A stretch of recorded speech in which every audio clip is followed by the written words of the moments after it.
once a woman hits 30, she cannot love you. Okay. And the marriage is not because she loves you. Okay. That marriage is for her to show to other people that she could fix her Two. past that she messed up. Yeah, yeah, yeah. We back. We back. We back. Let me test the audio real quick, and we're gonna get into it. Yeah, hit the like button. Hit the like button. The more you hit the like button, the more people come into the live. If you want me to stay on 2 hours, I'm looking to meet a $15 live stream goal. Cash App, PayPal, Streamlabs, all at the top of the chat and in the description. Those are the preferred methods. But I'll take super chat and super stickers. That's the dollar symbol on the right of the chat box. Um,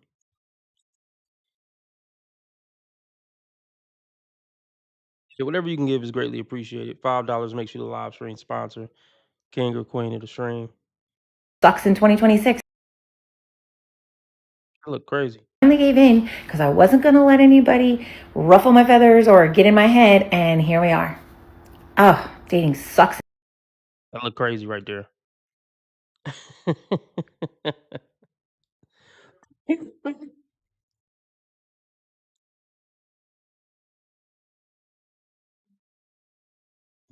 Tested the audio. I want to get into a story. I got a story to tell, but I guess I want to let some people get in here. So maybe we should go over some video, let the numbers run up, you know?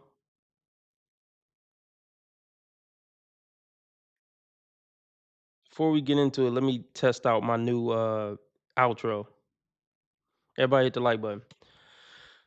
Remember, how others treat you is their karma. How you treat others is your karma. Be nice to people because God's watching. And remember, I'm a nice guy. I just play an asshole on the internet, and I have never done anything remotely wrong my entire life. Make sure you keep your blood sugar and your blood pressure down to keep the reaper from coming around. And make sure you get your yearly checkup so Satan don't catch up. I'll be Sensei out.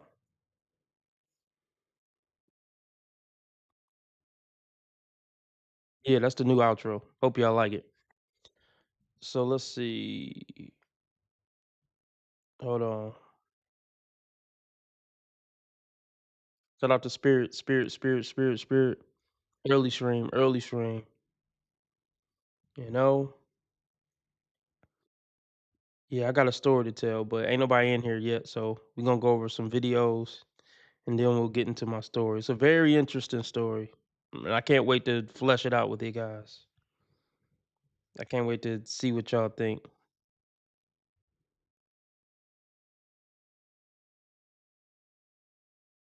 Did I see what this nigga talking about? All right, let's do it.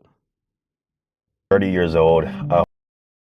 What's going on, guys? So I just turned 30 years old, a whole new decade. Felt like it took forever to get here, but the truth is my 20s were absolutely amazing. No complaints. In fact, if I could go back to when I was 21, 20 years old and tell myself any piece of advice, the only piece of advice I would tell myself is to essentially keep going, stick to the path. Now, within this video, I do want to talk about the brutal truths about dating in your 30s because frankly, you've heard the term hitting the wall and how that relates more towards women in the dating market, especially once they hit a certain age. But I think for men in their 30s, obviously it is a little bit different. And I'm giving this perspective as a coach who consistently works with guys in their mid 30s, late 30s, early 30s, sometimes 40s and even 50s, right? And so the very first thing I'll say is that from your 20s to your 30s, obviously a bit is going to change there. And what I've seen, what changes the most is more so a guy's dating strategy in their 30s. And I think that's due to the societal pressure and maybe within themselves of wanting or maybe starting a family. Because I think in life we have different phases and pivotal times in which things change, just like with women. The woman who is 20, 21 years old, she just wants to party, have fun. Same with us guys, usually. However, going from about 24 years old as a man who is single in the dating market to a guy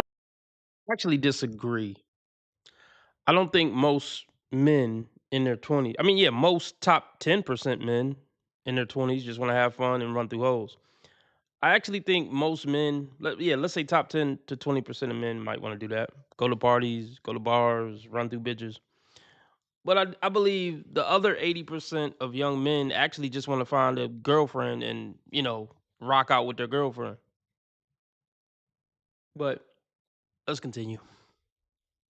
I want to get the numbers up so I can get to my nightmare dating story.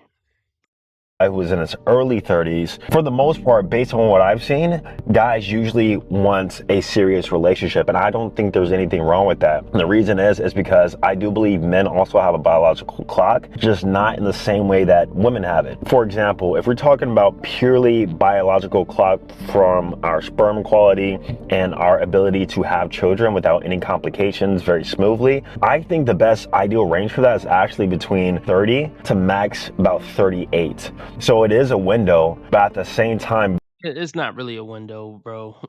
I mean, maybe like to some extent, it's a silly comparison. To me, it is. I believe I could be wrong, but I believe a 50-year-old man could have a perfectly healthy baby. You know,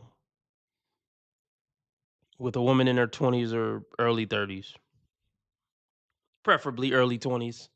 Not well, but biologically speaking, preferably early 20s. But yeah, a woman who's 25 to 29, I think a 50-year-old man could have a perfectly healthy baby. I don't know why he's trying to do this, like make it like, oh yeah, men got a biological clock too that's around in their 30s. No, we don't, bro. I don't know where you are. You pandering to women with this?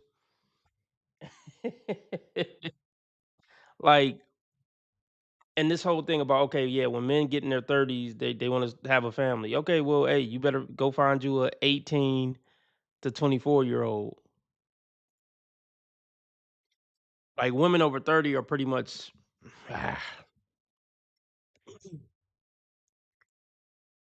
I can't advise a 30 to 35-year-old man. I'll just stay in that range for now. Well, you know what? Yeah, I'll just stay in that range for now. I couldn't advise a 30 to 35-year-old man to get with a woman over 28. Well, not let me how do I want to put this? I wouldn't advise a 30 to 35-year-old man who wants to start a family to do that with a woman over 25. I couldn't advise it, let alone a woman over 30. Fuck no. No. Yeah, once as a man, once your dating options or prospects are over 30, it's live out girlfriend at best era.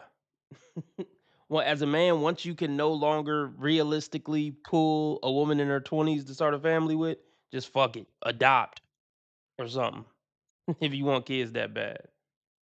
I could not tell any man to reproduce with a woman over 28 that he met, when she was 28, 29, 30. Absolutely not. in the back of your head, at least instinctively, you know that if you want to have healthy children, like this is the best period in time. It's bullshit. But let me say this. Yeah, women who didn't prioritize relationships and family in their really in their early 20s, they're for the streets and they're not mother and wife material. Point blank period. The testament that a woman is family material, wife and mother material, she was willing to sacrifice her prime to start a family. If a woman isn't willing to sacrifice her prime for family, I don't think she's worth ever starting a family with. See, because men, we do sacrifice our prime to have a family because our prime is 30, 35, 40 when we get, start maybe getting to a little bag. We got some wisdom, experience, some shrimps, and we built up some confidence. So 35 to 50, that is our prime, roughly. I'll just say 30 to 50. That is our prime. And that's when men start talking about, okay, it's time to start a family. We sacrifice our prime for a family. So if the bitch can't do it, she ain't worthy of it because we got to do it. We do it. So don't settle for anything less than a woman who also was willing to sacrifice her prime for a family. That's one way to look at it. window to do it. I'll take an example with Andrew Tate. Andrew Tate in his mid-30s, and a lot of people didn't know that he had kids. And he only recently, I think in the past year, revealed he had kids. And I think for him, his goal is to like have kids with multiple women. The point is, he had kids specifically in his early to mid-30s. And I think I'm gonna do the same with myself, right? My dating strategy has shifted personally. I have been seeing a woman for quite a long time, and now I'm at the point in which I have to start making those decisions, like when do I want to have kids, when is the right time? And I don't necessarily feel pressure from society. Let's go back. Is this his woman? Beautiful couple, Shifted but personally. I have been seeing okay. Yay. Hey. Where do I start? Where the fuck do I start? It looked like they in Miami. Is that sound about right? I think they're in Miami. This looks very Miami-ish. Very Miami-ish. Let's break this down. Handsome, fit, successful guy, possibly gay. I always get the heebie-jeebies with dudes like this. Dudes who are like pretty boys. They always wear a shirt buttoned down to their fucking hiatal hernia spot. They got double hoop earrings. These type of dudes always give me gay vibes.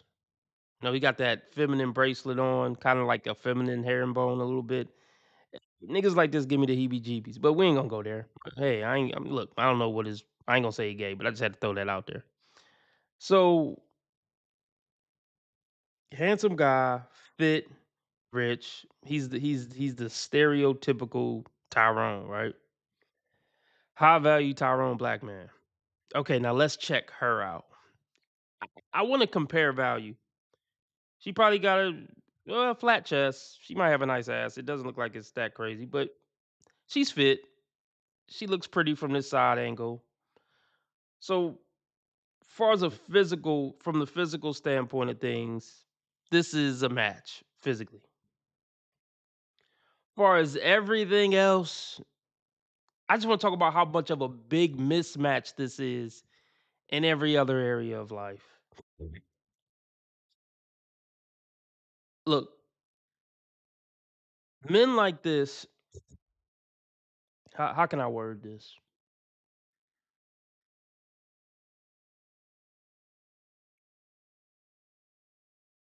Let's say he a good dude too. Like he fit, he handsome. Let's just say he a really good person too, which what are the chances, right? What are the chances God blessed him in all those ways? Looks, money, fit body, and he got great character. Hey, but let's just say that's the truth. Does this woman match his worth internally? Fuck no. Well, and this is what I mean and what AD meant when he says men are out of women's league. And I believe that to be true as a general statement. Men as a gender are out of women's league as a gender. So let's analyze this woman. He met her in Miami. You know, look at that tattoo on her arm. This is probably a stereotypical ran through Miami party thought. Is that a nose ring? Hold on. Let me see if that's a nose ring. Maybe I'm tripping. Maybe that's a smudge on my laptop. Hold on. Somebody help me out. No, I think that's a nose ring. I'm almost positive that's a nose ring. Y'all help me out. And I also think she has piercings at the top of her ear. That's another red flag. I mean, regular ear piercings, you know, even if it's 2 or 3 in the same area, like the lobe, I get at a pass. But once they start getting piercings at the top of the cartilage and all that shit, that's just like somewhat like the bull ring. It's not as bad, but the bull ring and the tattoos, the upper ear piercings. So she got the upper ear piercing, she got the nose piercing, she got the tattoo on her arm right there. I'm sure she probably got a couple of other tattoos. This is a typical ran through Miami gold digging party thought. And from my understanding, this nigga talking about, yeah, I want to start a family with her. No, nigga, use your brain. You are so dumb. You are really dumb. For real. See, see, this is where men being shallow makes them ruin their own lives. I'm not saying he got to, get with a chubby five and start a family with a chubby five. Even though, to be honest, he definitely would get better results reproducing with the chubby five. But that's not good enough for his image. So he's willing to risk ruining his fucking life to keep up his image. Now, look, is it possible that they have kids and stay together and it's a happy, healthy, wholesome relationship? It's possible. I wouldn't bank on it. If I was him, I wouldn't bank on it with everything he got to lose, everything he built up so far. This is not wife and girlfriend material. Damn sure not mother material. Just by looking at her, just by assessing everything where they are, the tattoos, the piercings, the nose ring.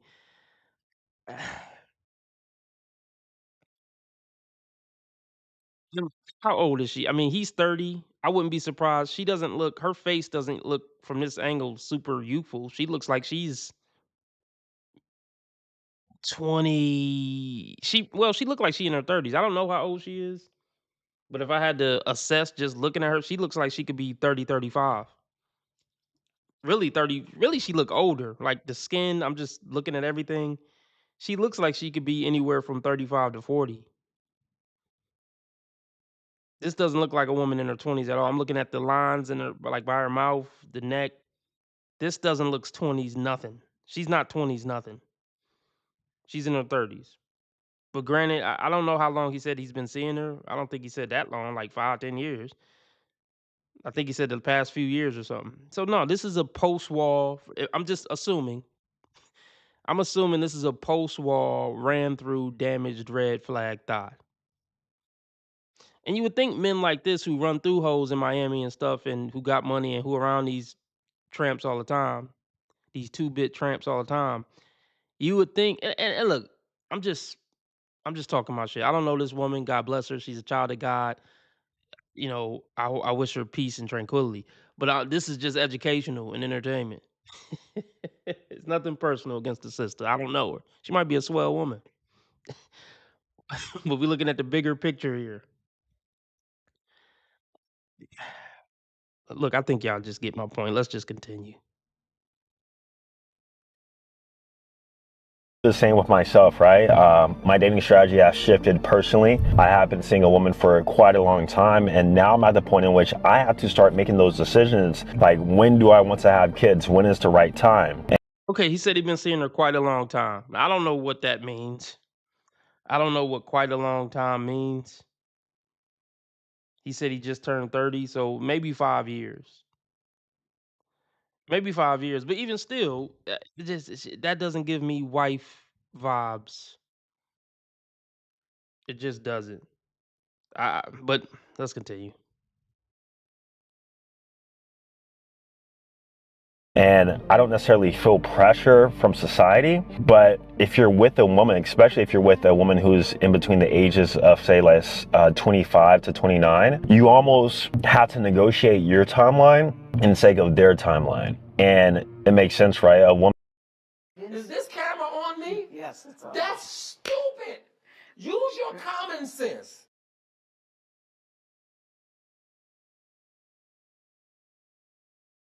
I am a no. I'm an alpha. Beta. Oh, because I tell you why. Beta. It's a sign of being a beta male. I didn't know that. Beta.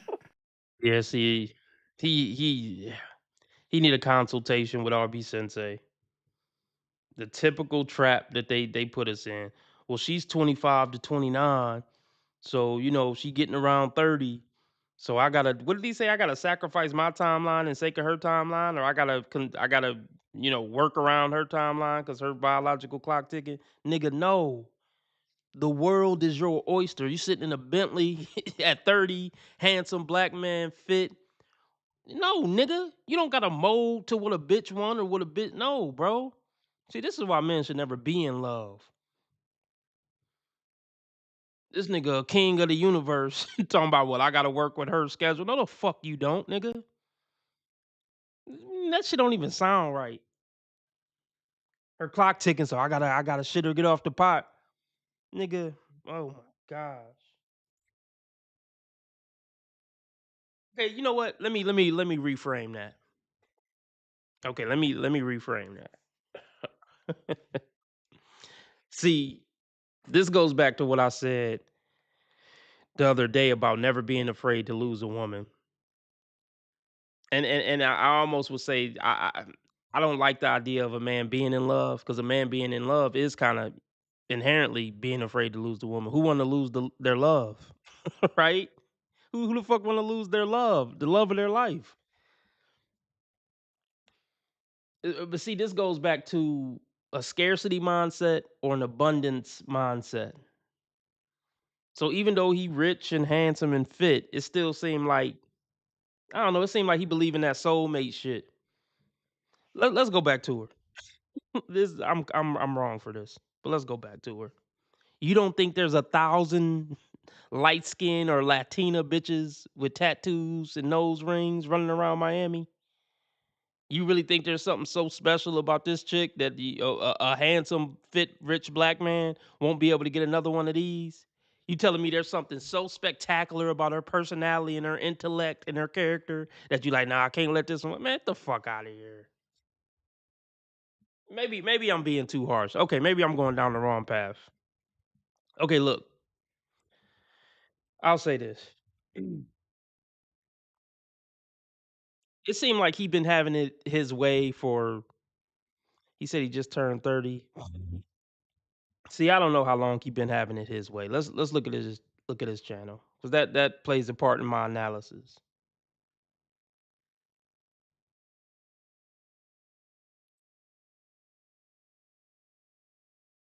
Let's see.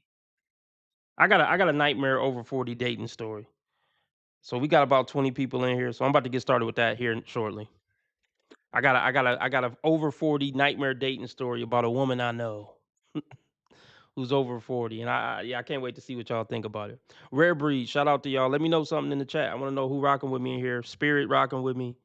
Mr. Meaner is rocking with me. Who else in here rocking with me? We got 20 people in here. But I want to break this down real quick. How long this man been having it his way? That's what I want to know. 10 months ago.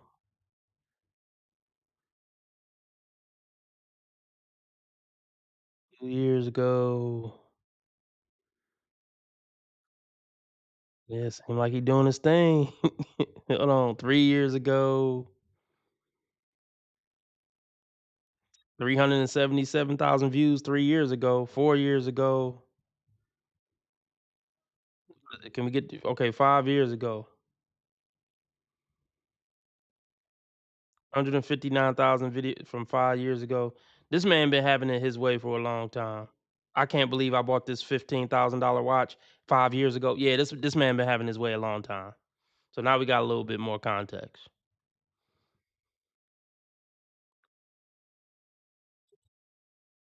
So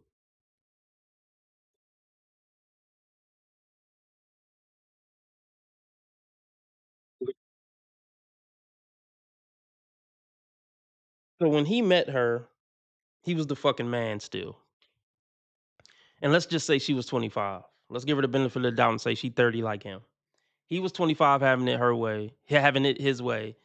And she was 25, well, from the sexual marketplace value, having it her way. Well, women having it their way is just getting fucked by a bunch of Chads and Tyrones and maybe getting an iPhone bought for them. You see the difference? Let's talk about that for a second. He was rich, handsome, and fit at 25. Think about how much value is in that as a man. Her only value is I'm kind of cute, I ain't fat, and I got a hole between my legs. She didn't have to do anything to build that. That's no comparison. I'm trying to think what a good analogy would be.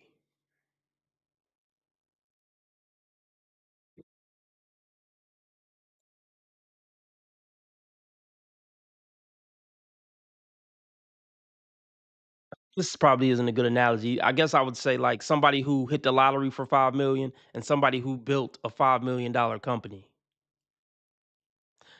If the nigga who hit the lottery blow that money, he's probably never gonna see no money like that again. Versus the man who built a $5 million company, even if the company went bad, he probably could build it again. You see the value difference? Like they both got $5 million, but you gonna look at the motherfucker who built the 5 million from scratch different from the motherfucker who just hit the lottery for it. You gonna look at them different. It's different. See, let me put it like this. The man who built the $5 million company, let's say he been building himself all together, not just the $5 million company. He been building his intelligence with the money. He been building his, let's just say, his body with the money. He been building every aspect of who he is over 5-10 years. The man who built the company. The dude who hit the lottery for 5 million, he fat, he's stupid. You know what I mean? Like he barely know how to put sentences together. Those are two completely different things. But you could say, hey, they both rich. So, on some level, they both have some type of high value. But those are two different universes. Those two $5 million men, those are two different universes. The same thing with this couple. So when she was 25 and he was 25, at first glance, you could say, oh, these are two high value youngsters. They both look good. They fit. No, not at all. When he was 25 and she was 25, his true value, I'll just call it true value, was 100 times more than hers, no matter how fine she was. But anyway, so what I was gonna say is I do disagree with the idea that a man coming into a 24, 25, or let's just say a man coming into a woman's life when she's 23, 24, 25. I do disagree with the idea that this man is gonna waste this woman's prime reproduction years and he don't want to give the bitch a baby in a certain time frame. Like I think the right thing to do would be like, nah, I'm having it my way. I'm 25.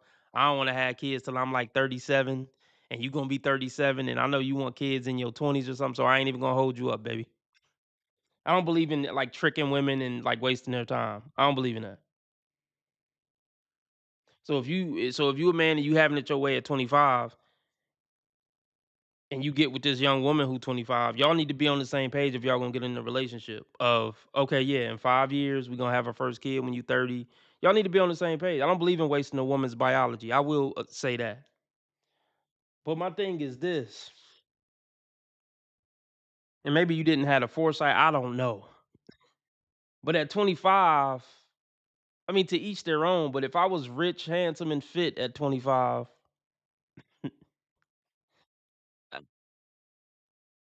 kids, I'd be like, shit, I'm cool. I had kids when I'm 40 with a 23-year-old. I'm having it my way. I'm about to just focus on grinding, maybe running through a couple holes. Not that I really condone that, but I'm having fun. I'm going out, chilling with my bros. I ain't looking to start a family till 35. And I don't want to waste your prime baby making years. So let's just hang out and then, you can go your separate way. Cause I'm gonna find a 22, 23-year-old when I'm 35, 40. To me, that would be the right way to look at it. But this whole thing of feeling pressure to have kids because her biological clock running, that's bullshit. You should have figured this out when y'all first got together when y'all was both 25. But I don't know. um, let's let him talk a little more, and then we're gonna go to the dating story from my family member. Seeing a woman for quite a long time, and now I'm at the point in which I have to start making those decisions, like when do I want to have kids, when is the right time. And I don't necessarily feel pressure from society, but if you're with a woman, especially if you're with a woman who's in between the ages of say 25 to 29, you almost have to negotiate your timeline in the sake of their timeline. No, you don't. No, you don't. I mean, you just got to make a decision when you first get with her. Like, when do you want to have kids? When do I want to have kids? Oh, our timelines don't match up. God bless you. I hope you find what you're looking for.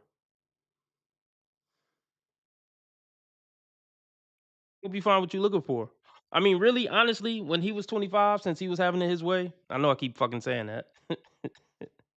Since he was since he was a top 1%er at 25, man, he shouldn't even have been looking for no relationship, in my opinion. Focus on your grind, hang out with your bros, keep bettering yourself in every way possible. Man, fuck a relationship. If I'm a top 1%er at 25, man, fuck a relationship. I wouldn't even be considering a relationship till 35 if I was in his position. Period. Fucking period. What up, X?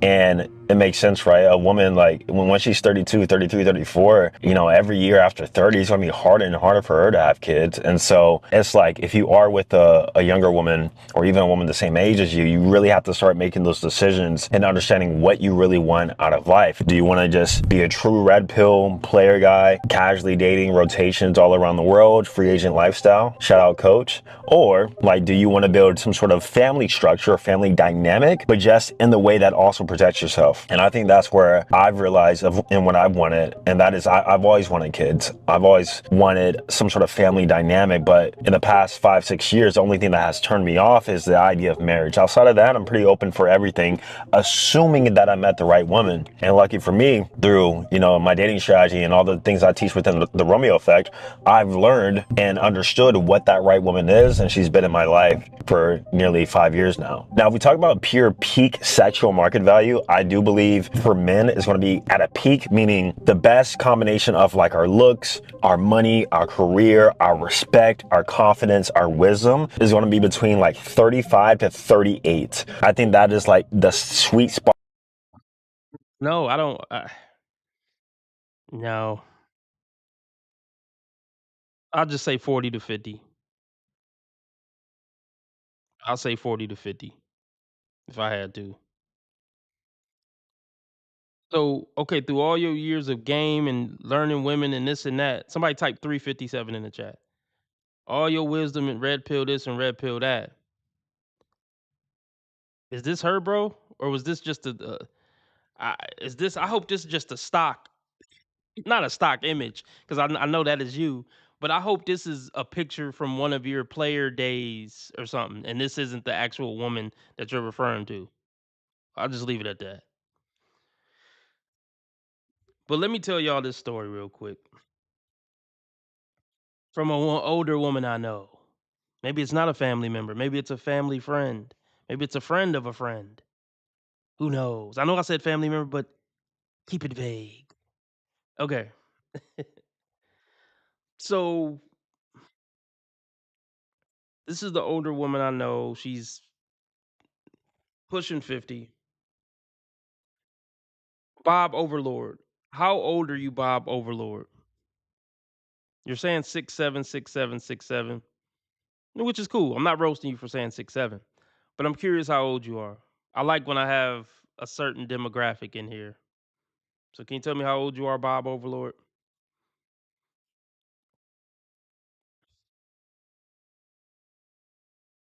All right, anyway. Hold on.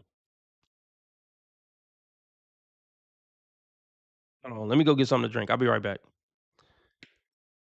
Let me let this play.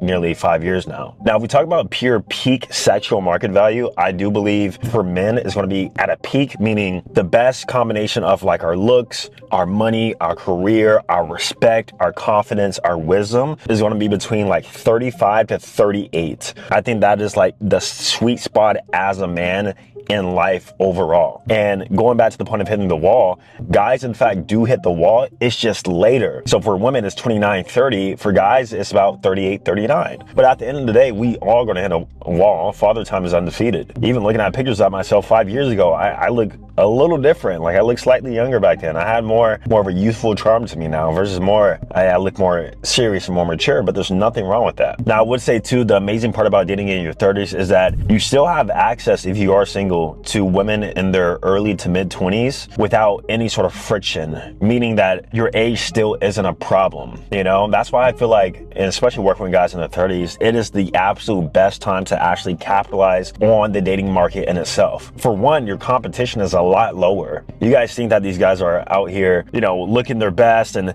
having six packs and in shape and making money? Absolutely not, bro. Like, those guys in their 30s who are single today is usually because of the bad decisions they made in their 20s. Of course, there could be exceptions. I'm not saying every guy's like that. But the point that I'm trying to make here is that in your 20s, your dating market is more difficult because you have more competition, and then also you have nothing to show for yourself. But when you're in your early to mid 30s, you're single on the market, maybe you just got out of a divorce, maybe you just got out of a long-term relationship, you're going to notice that the game is actually easier. It's easier to meet younger women, assuming that, you know, your presentation is right, that you're putting yourself out there on the right platforms, assuming that you are marketing yourself as that high value individual. It's going to be easier. Your age is not going to be brought up and going to be an issue. If you're 34 years old, you know, that 26-year-old, that 27-year-old, they are seeking after you. Is that 26, 27-year-old, 24-year-old woman seeking after that 22-year-old guy? Absolutely not. It's just not the case, right? And so you guys got to understand, especially with online dating, your competition is not there. And if you don't believe me, check out some of these videos.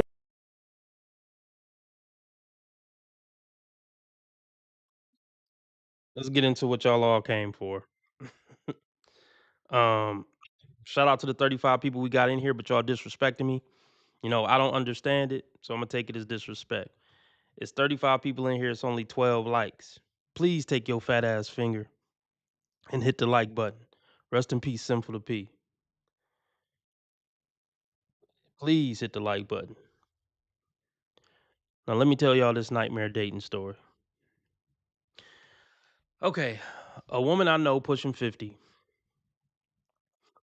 This is the woman for my diehard fans who know the first stories of this woman. Let me give a little background. She's pushing 50. She's been single for like 15, 16 years. So already it's like, What?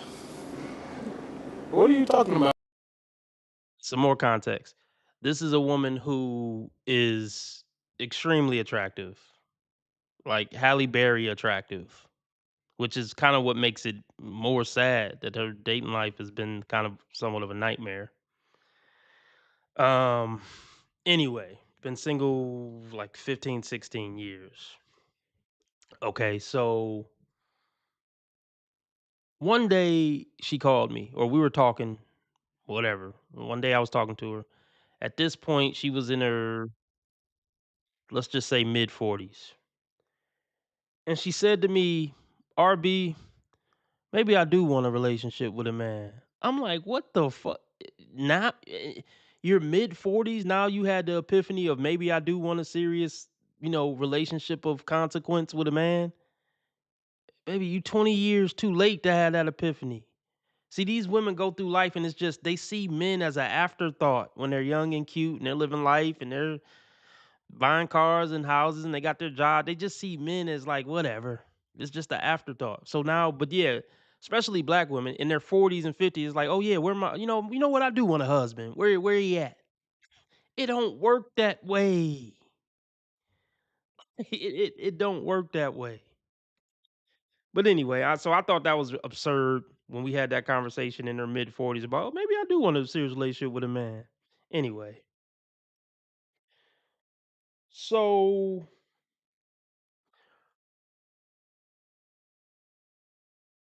so for the past year, she's been talking to a guy casually. I wouldn't say it's like dating. It was just like talking to a guy and hanging out with the guy somewhat as friends with a romantic undertone. I'll say it like that. But he was kind of vague the whole year. I mean, it was inconsistent for the year, but they hung out here and there, talked here and there, but it was kind of inconsistent. But he kind of had this vague undertone of I got something going on with my life, but I can't really explain it right now, or my life is complicated, that type of thing. But he never really got to it, what that was, if you know what I mean. So anyway, recently he came clean that that whole vague thing that he had going on was him going back and forth with his ex for the past year. While the person I know and him were casually dating as friends with a romantic undertone, he's been on and off with his ex that whole time. And that's what he came clean about too recently. So I'm like, okay, that's kind of weird, but okay. So, and this whole time she was acting like, well, I don't really know if I like him. I gotta see. I'm still feeling the friend vibe. I'm waiting to see the spark. I'm like, well, you just don't like the motherfucker then. If you've been casually somewhat kind of dating him for on and off for a year, and you still can't say definitively if you like him romantically, then you just don't like the motherfucker. But anyway, um,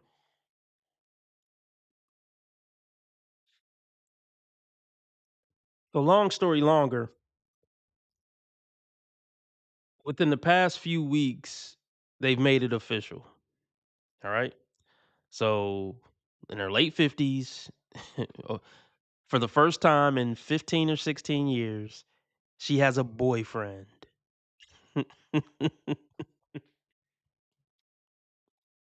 Yeah.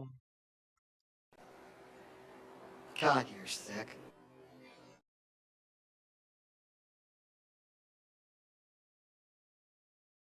You can't make this shit up. You can't make this shit up. Y'all heard it. So cool. So they're boyfriend and girlfriend now. I don't believe they had bedroom fun, if that adds any context. Um, so anyway,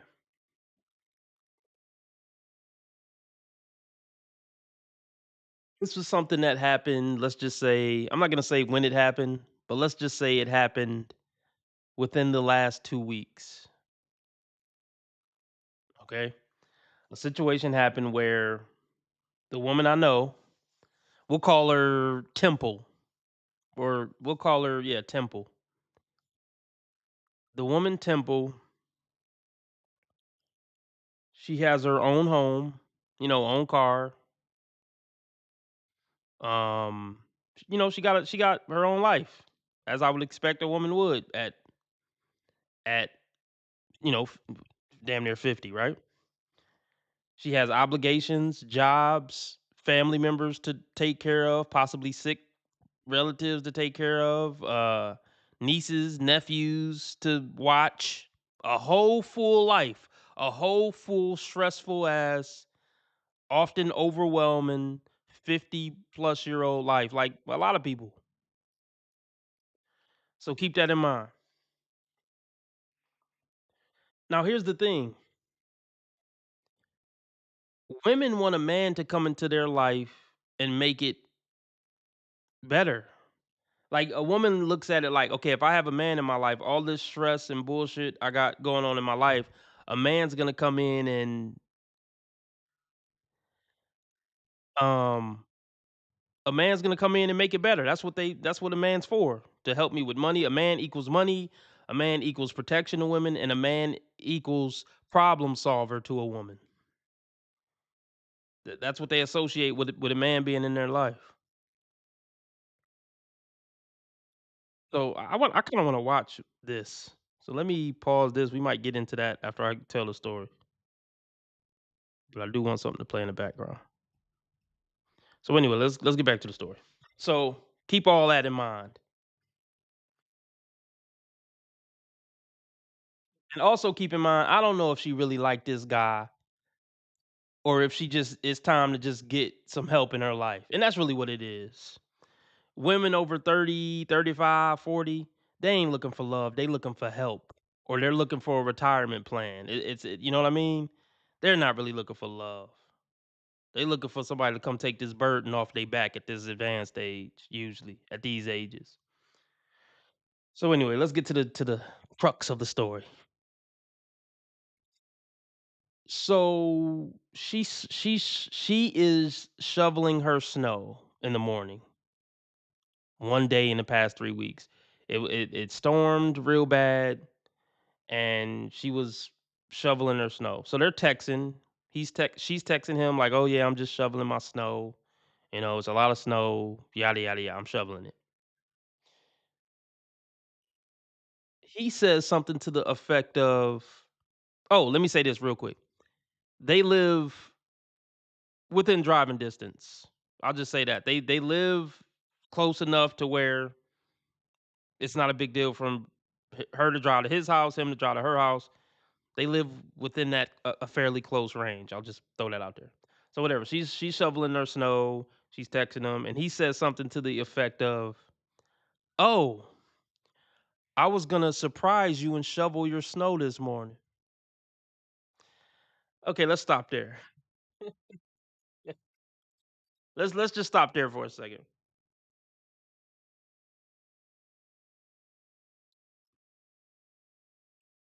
Okay, I'm not gonna say it's simp shit because it's your girlfriend, right?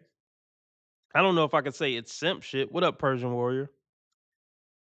But can I get some comments below about what do we think about him saying, "Oh," because at this point, I don't know. I think it's probably, I don't know, 5 or 6 in the morning. You know, and from my understanding, he knows her routine of getting up early and taking care of business and doing whatever she do in the morning. So from my understanding, he knows her routine. He knows that I'm pretty sure he knows that she gets up early to take care of her shit.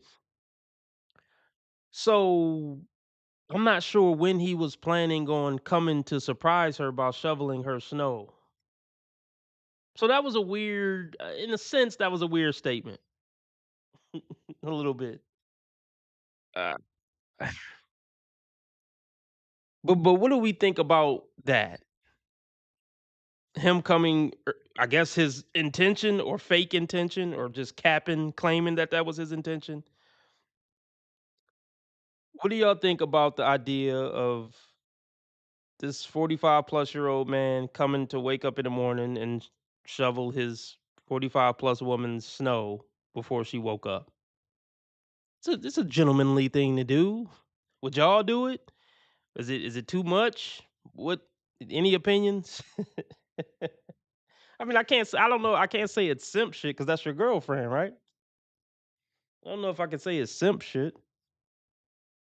And for anybody watching on the replay, please leave comments in the comment section. I need y'all opinion. So let's just keep going. So okay, fine. She finished shoveling and went back in and whatever, finished her morning routine.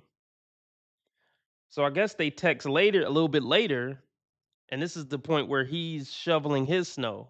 And he's texting her about how, like, yeah, you know, this shit is a lot of snow. I'm tiring myself out. You know, this shit is crazy out here. The snow is crazy.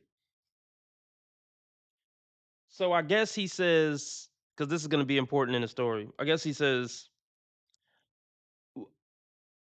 "I'm not going to go into work today. This is an important part of the story. I'm tired, or the snow too bad. I ain't going into work today. I'm tired from shoveling the snow. It's too much snow out here. No work." Okay, fine. So she's working throughout the day. She's at work. She's working. And I guess she texts him somewhat in the middle of the day, like, "Hey, what you doing?" And he's like, "Oh, I'm playing video games or something." And a woman never wants to really hear stuff like that, especially while she's at work. No woman wants to hear about how a man is sitting on his butt playing video games while she's working. That just irks a bitch's soul.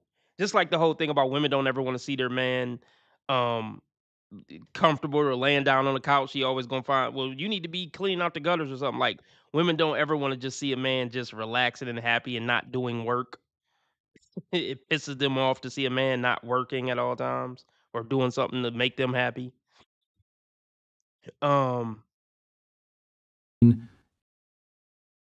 So anyway, so he says, "Oh, I'm playing video games or something." Okay, fine. And we're about to wrap it up, or wrap up the core story, and then we're gonna break it down. So later that day, I don't know, maybe around 5-ish, um, he texts her, I believe, and he says, do you want me to come shovel your snow tonight? And she says, no, you don't got to worry about it. It's not that big of a deal. I'm used to shoveling snow. I work out, yada, yada, yada. You've done plenty for me in the past. This whole spiel, you'll have plenty opportunities to do something nice for me in the future. No big deal. You don't got to worry about it. Okay, let's stop there. That's a very important part of the story. Now, if you know anything about women, you know that she still wanted him to come through and surprise her and do it anyway. And you know that this is a situation where no really means yes. Okay? But anyway, that's what she said. So like 7:38 comes around and I guess he texts her like, "Okay, I'm headed to bed. Hope you have a good night. I'm going to sleep. Good night." Okay, that's the end of the core story. Right? So I think you got all the important details. So she calls me pissed the fuck off about this situation. And she said after she thought about it, she got pissed when she thought about all the details of this situation. She says he shouldn't even have had to ask. I need the snow shovel. You should have brought your ass over and shoveled the snow. You ain't worked today. You ain't do shit all day. You should have came over here and shoveled my motherfucking snow. What's the point of even having a boyfriend if you ain't gonna come over and shovel my snow? My love language is acts of service. What's the point of us even doing this if you ain't gonna, do stuff like shovel my snow? Oh my gosh. Now that's the core story, all right? So she called me pissed, going off, thinking about ending the relationship off this. Like it's such a turn off that she's contemplating just ending it.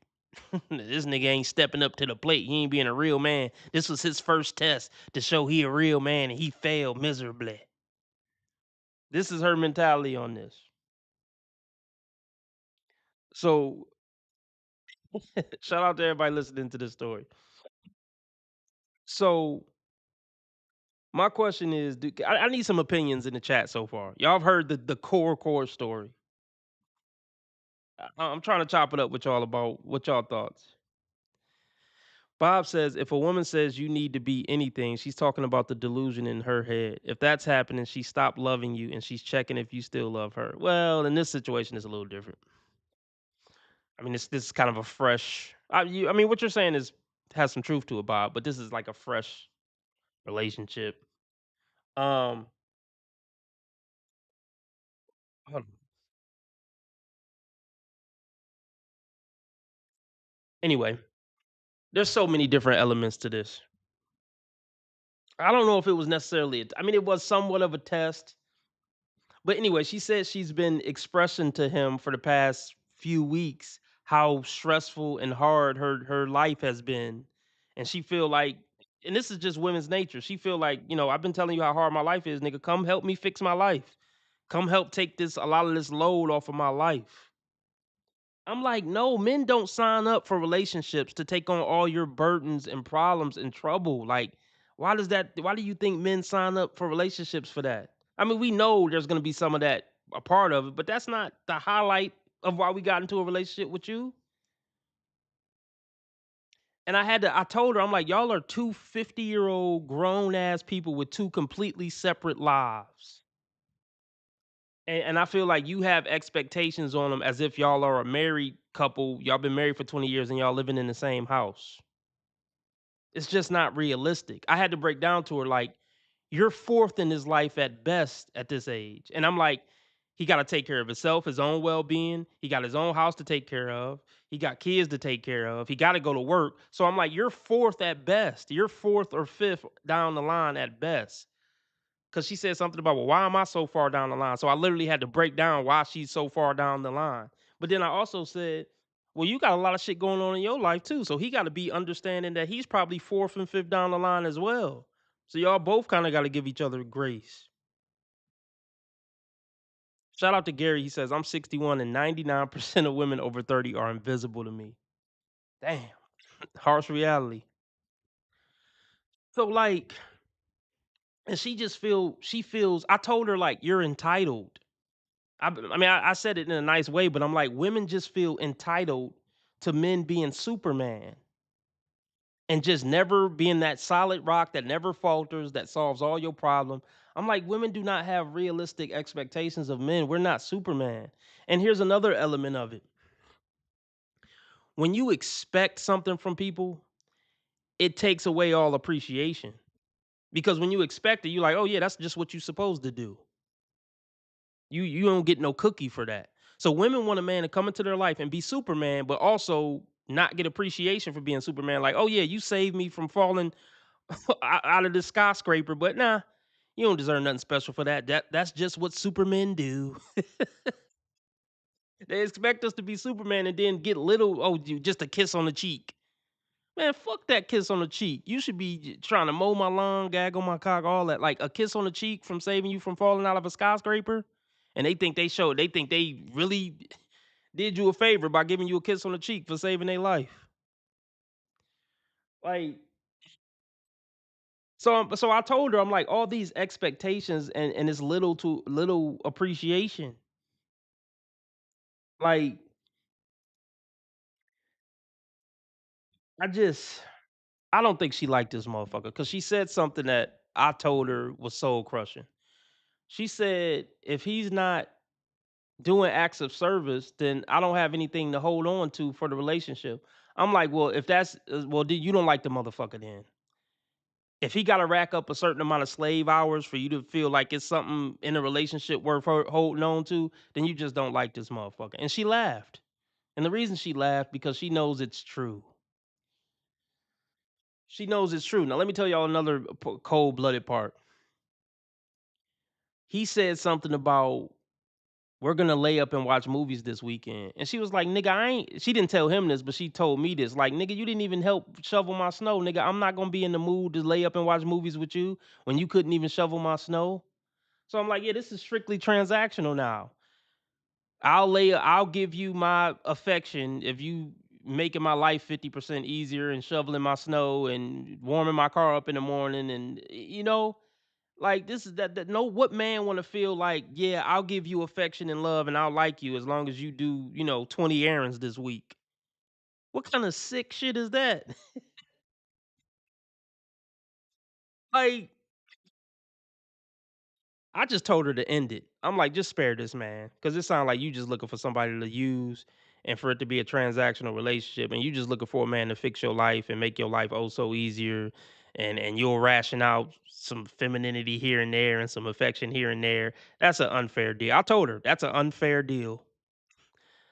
I told her that men's expectation of women is very light. Give us some affection, just be there for us, just be a decent human being, maybe make a sandwich from time to time. I said our standards are in hell for us to see you as a queen and a wonderful girlfriend and wife. The standard is in hell. So to put it in to put it in numbers, to quantify this,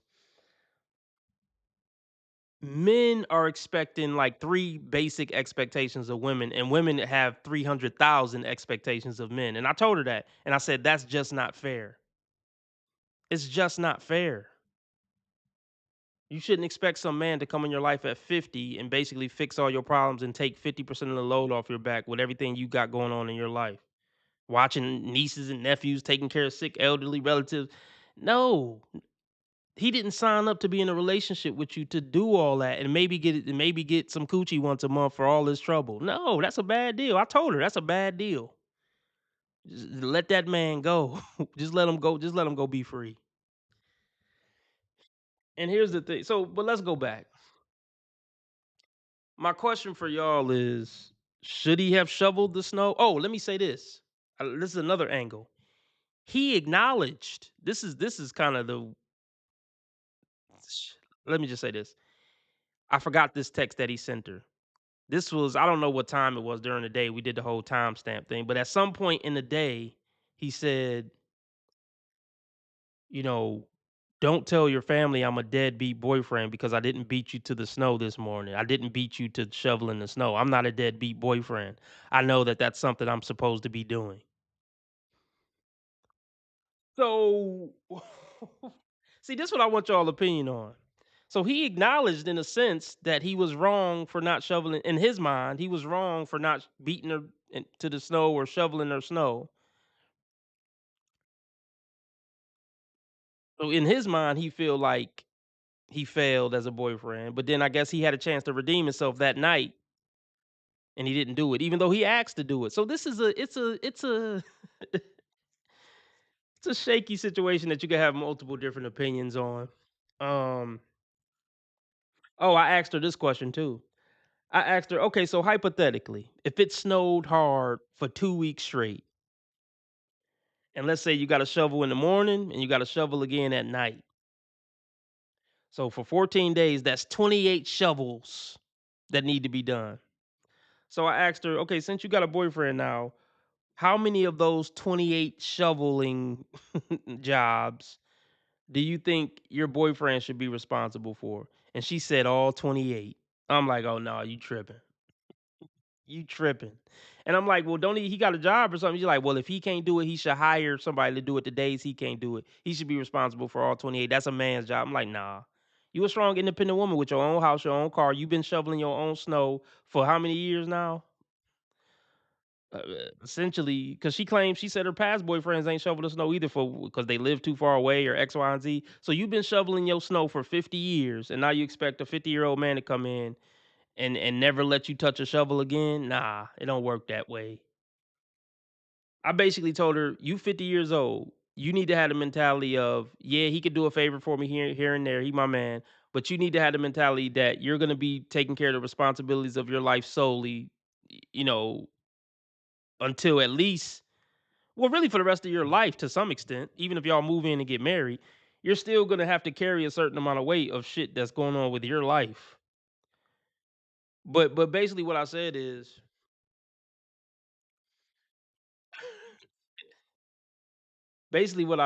like, you should just expect him to help out here and there when he can. All these expectations, like, no, you should expect until at least y'all move in and get married or something, that you're gonna be handling the bulk of everything you've been handling before y'all got into a relationship.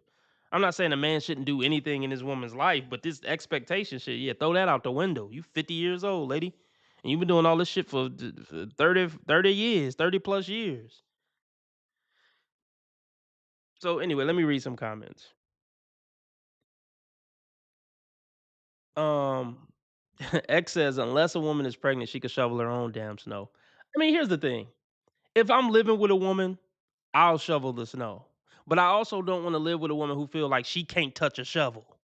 I ain't with that shit. Cause I might be at work or maybe who knows what the situation is, but you could touch a shovel, bitch. You could touch it sometime.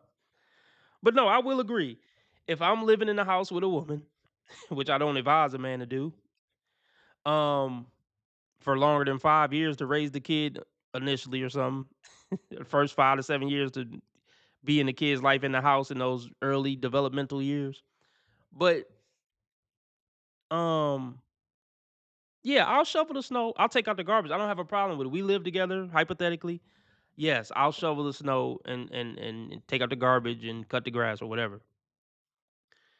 But to me, like, if y'all live in 2 separate households, to just expect him to come over to your house every single day to handle all the so-called manly housely duties and this and that, I don't think that's realistic.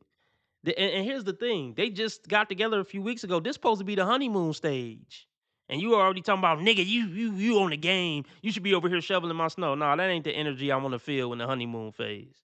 This shit supposed to be light and fun and fluffy for at least 6 months. And you already trying to put heavy expectations on me. But this is what happens when you date older women. This is what the fuck. Everything is awkward and out of whack. You supposed to already have been living with a man under the same roof for 30 years already. All this shit is just awkward and cringe. It's all just awkward and cringe at this point. And here's the thing. This probably her last chance at making something work. If she quit this nigga, that's probably just it. But I told her, if you flipping out over a small situation like this, you're never gonna be able to make a relationship work. I didn't word it like that. But if a small situation like this is about to make you run, you don't got what it take to make a 50-year relationship work, because this is light. A whole bunch of crazy shit come up within a 50-year relationship. If you about to run off of this, oh no, you don't stand a chance at ever making a relationship work. Like, she said the equivalent would be if she was over his house and they spent the night or something, and she see a sink full of dishes, he don't gotta ask for her to do the dishes, and that's the same situation. I'm like, nah, that ain't the same situation. That ain't the same situation. The same situation would be if he was if he was laid up in your bed after a night of fun or whatever, and y'all both woke up and she like, oh damn, it's filled full of snow out there, and he letting you get your snow boots on to go shovel it yourself while he's sitting looking out at you through the window. That would be some bullshit. That would be somewhat equivalent to the dishwasher story. But him taking time out of his life, job, kids, and whatever to come drive over to your house to shovel your snow twice a day, no, that's not equivalent. And keep in mind, I don't even think this nigga got no buns yet. All this for a woman I ain't even fucked yet? Nah. No, she just don't like this motherfucker. She just don't like him. So she figures, since I don't really like you, at least keep showing me. She kept trying to use this. But my love language is act of service. That's bullshit. You just want a man to come be your workhorse, and then you'll ration out femininity here and there, and hold femininity and affection over his head to make sure he carrying out your fucking errands. Horrible fucking deal. What did X say? I guess he wants. Let's see. Unless a woman is pregnant, she could shovel her own damn snow. I mean, I ain't gonna say I don't mind shoveling my bitch snow, but usually if we live together, anyway. And are you doing his laundry, cleaning for him, cooking for him? No. Then take care of yourself, and I'll take care of myself. Exactly. I guess she wants his bank account too. I bet. I mean, she probably. I don't know if she wants his bank account, but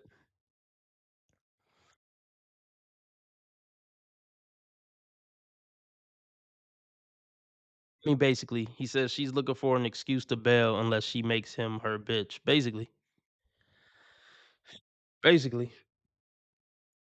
So I was surprised at how pissed she was. You would think this motherfucker really violated. I mean, I didn't think it was that big of a deal, but the key component is he literally asked, like, "Do you want me to come shovel your snow?" And she said no. I don't know. I don't know. I hope that was an entertaining story, folks. Yeah, hold on. Dion says you didn't word it like that is crazy. You got to give her the cold-hearted truth. I feel you spoon feeding her like a no, we had some real talk. I didn't word it. You still look. Okay. She's an adult, and any man should give her the real spill. No, I gave her the real spill, but I didn't just say like, bitch, you. I did tell her. I told her like, I didn't. I'll tell you how I sugarcoated it. I'll tell you how I sugarcoated it.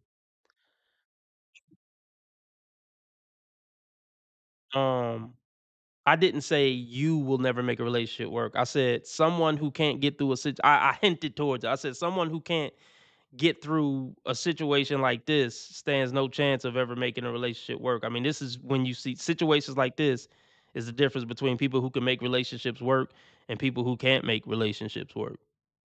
So I still gave her the information. I just didn't say, look, bitch, if you don't figure shit like this out, your punk ass ain't never gonna be in a relationship. I ain't worded like that. Cause here's the thing. Um, yeah, you can't look. When talking to women, you could give them the information. I mean, you could call it sugarcoating, you could call it whatever, but you have to communicate with people certain ways. That's just wisdom of life. If you getting into it with some crazy gangbanger with tattoos on his face, you probably going not just, it's not about being scared, but you probably going to pick a certain way to talk and communicate. You know, when you're talking to women, you got to pick and choose the way you talk and communicate. When you're talking to your boss at work, you pick and choose how you communicate. So you definitely have to have different communication styles for different people. There's no question about that. Dion says women are children. You have to be direct and you don't have to be disrespectful. I mean, yeah, I feel like I was direct without being disrespectful. without her feeling personally attacked.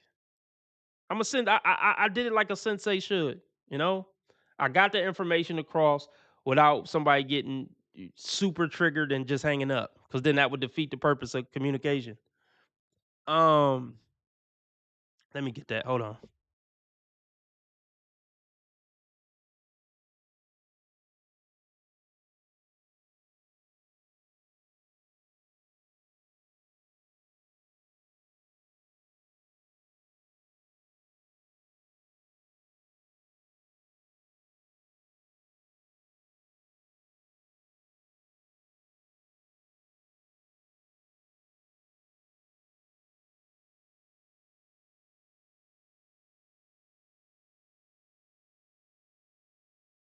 Nappy says, what did Nappy say? Hold on. Nappy says, my grandparents were together for 46 years until my grandfather died. Married like that don't happen with only one party putting in all the work into the relationship. Facts. Facts. You know, the woman I'm talking about feels like, I mean, she basically just feel like, if you ain't going to make my life significantly easier, what's the point of me being with you? AKA, I don't like him for him. I like him for what he'll be able to ways he'll be able to benefit my life and make it easier, which is most women, honestly. um okay, Dion, you're totally off. You're totally off on that. um Dion says, I did it like a man who trying to keep the door open to smash, bro. I say this because man and woman can't be friends, and you didn't say you was her therapist. Okay, well, fuck it. I'm just gonna say it. It's a family member, Dion. It's a family member.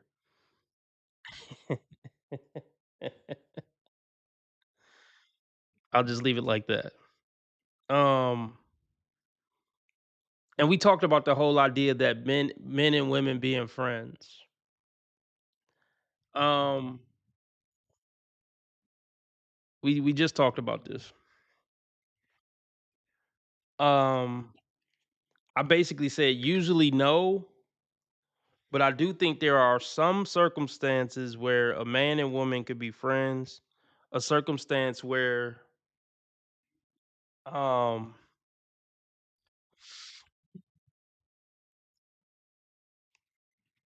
a circumstance where both parties don't really want to fuck.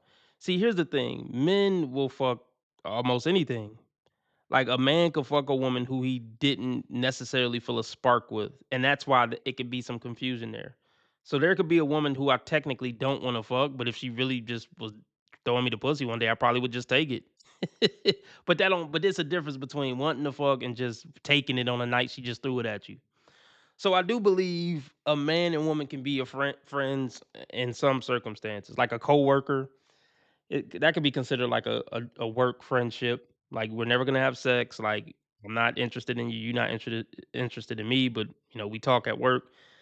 I do think there are a small percentage of situations where a man and a woman could be a friend. I will say that. Or even a situation where it's like an older woman. Like, I see her as like a grandma figure. Like we're friends. I've seen that too. Like, an older person,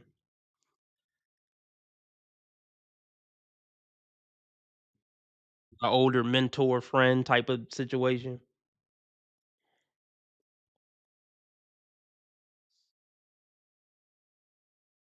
But anyway, all the people who's watching the replay, please leave comments below. Well, I don't even know if I'm gonna leave this up because this is a little too personal of a story. Not really, but I might leave it up for a little bit. I don't know. I mean, I definitely didn't say any names, but I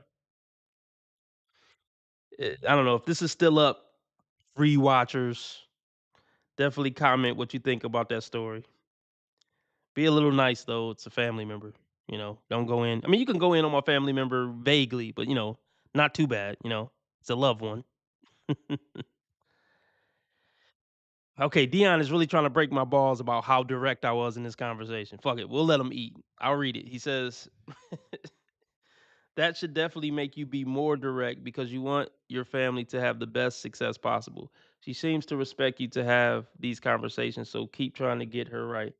I mean, yeah, to be honest,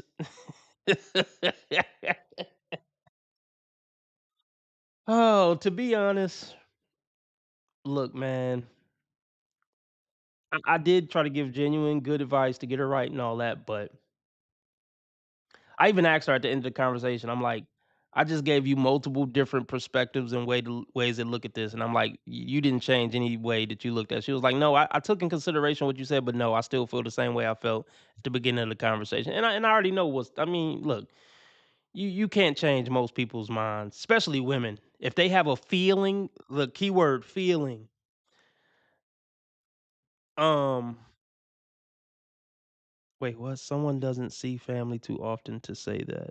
Okay, I'm confused about that statement. But okay, anyway, when it comes to changing a woman's feelings about something with logic, and you could pretty much forget about it. When a woman feels strongly about something, that's just it. I mean, anyway. But to be honest, as far as like, what do I think her trajectory is romantically? Uh, it's just probably over. It's over. This idea that she has in her head about what a man should be and what he should do, it's just not realistic at this point at pushing 50.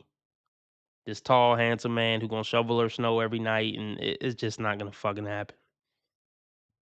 And the dude that that she's technically with now, I'm pretty sure he's not just seeing her. So I just romantically it's over for her, I think. I mean, I wish her the best as a family member. Wish her the best. But with me knowing everything I know, all my red pill knowledge and stuff, it's probably just it's probably just over,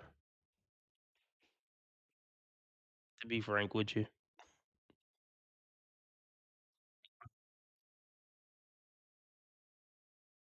Yeah. Keep y'all lightweight posted. Let's see what else is going on the internet for a little bit longer. X says she's been telling you the typical female one-sided demands for a while. I'm entitled to all of this princess treatment, and I'll perhaps give you some affection. No man wants that deal. Facts. Facts. That's a terrible deal. And yeah, she's not gonna respect a man in his 70s. Yeah. Women do not want 50 and 60-year-old women do not want men. Pretty much no woman wants a man in his 70s. So they cooked. They're fucking cooked. I mean, oh no. Can you please stop messing with that? Just can you go find some toys? All right, let's get into something else.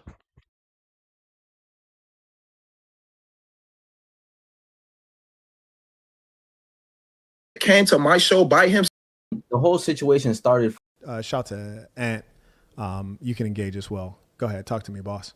So, peace of saints. So I saw this clip while I was at work, and then I didn't watch the whole video until I joined your live from. I think I joined on Twitch, and then I joined on YouTube while I'm watching right now. If you pay attention to the whole situation, it seems more like he had a disdain for Corey, because when you looked at it, Corey gave him time to speak, and like how you said, he spoke to him as if he was a brother. But when you look at how Anton talked to him, he had disdain for him. And the whole situation started from him calling him out on saying, you never disrespected white folks or called out white men for what they did, but then you immediately have negative energy specifically towards black men. And then when he called him out on that, that's when you go and disrespect him. So it's like, how do you expect Corey to feel? And not only that, he just told you kindly at first, hey, I'm not with that. And then you just kept saying it. Now he's face to face. Right, like 5 times. That was the crazy part. And it's like, what do you expect him to do? Like, you disrespected him, and he showed you respect. And now you're trying to say, oh, I'm on your platform, let me be respectful. But you disrespected him the whole entire time. Like, I agree. I totally agree. I yield the floor. Ant, what's on your mind? What's going on? Peace to the saints. I'm gonna be quick because I know you're trying to get some people that's on the other side of it.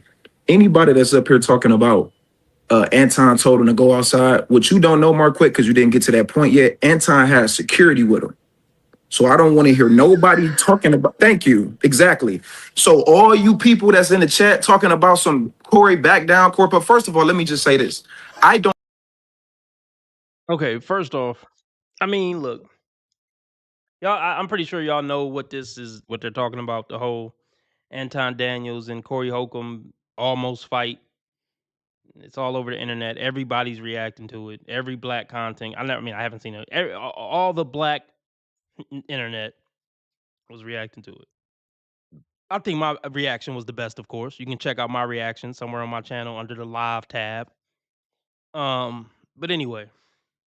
Okay, so the whole argument of Anton was talking about going out back, but he had security with him. I mean, I'm sure he had armed security with him, but Corey had his people in there too.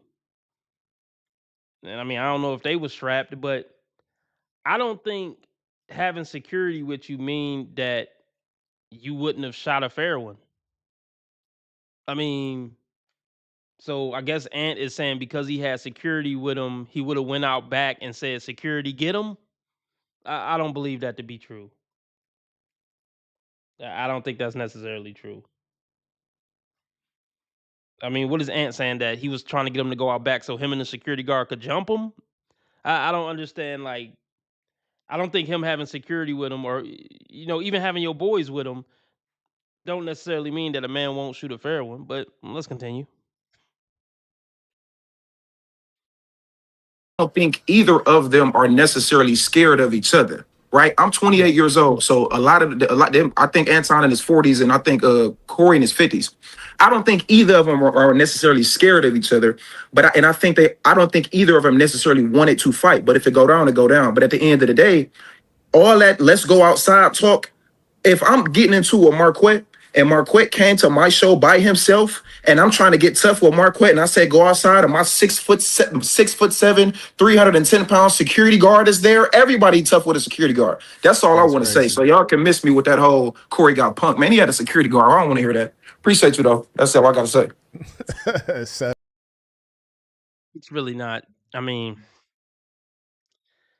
look, let me just say this. And y'all really should watch my Corey and Anton review. I think it was really good live. If you didn't already see it, I mean, a lot of people who already listening to me now probably already seen that shit. I feel like we got 25 people in here. That's pretty much my diehards. I mean, look, that whole who's scared of who and who willing to fight, it's all kid shit. And it's all petty, stupid kid shit. God, I mean, damn. Okay, I'm froze for a second. Bear with me. None of that shit really matter. I mean, I'll just say this. Financially, since it didn't go to blows, financially it was a lucrative situation for both of them. They got put in the algorithm, they went viral as fuck. They both made a decent amount of money off that debacle. Okay, Craig. Okay, let's talk about it. Craig says my review was one-sided. How so? Do you think I was okay, Craig? Let's talk about it, Craig. Do you think I was too much in favor of Anton? You don't feel like I called it down the middle? Can you explain how so? Like, which side was I one? What side did I fail to elaborate on? Craig is what I'm curious about. Glad to have you here, though, Craig. Either way. Damn, this shit froze. I hope y'all can still hear me.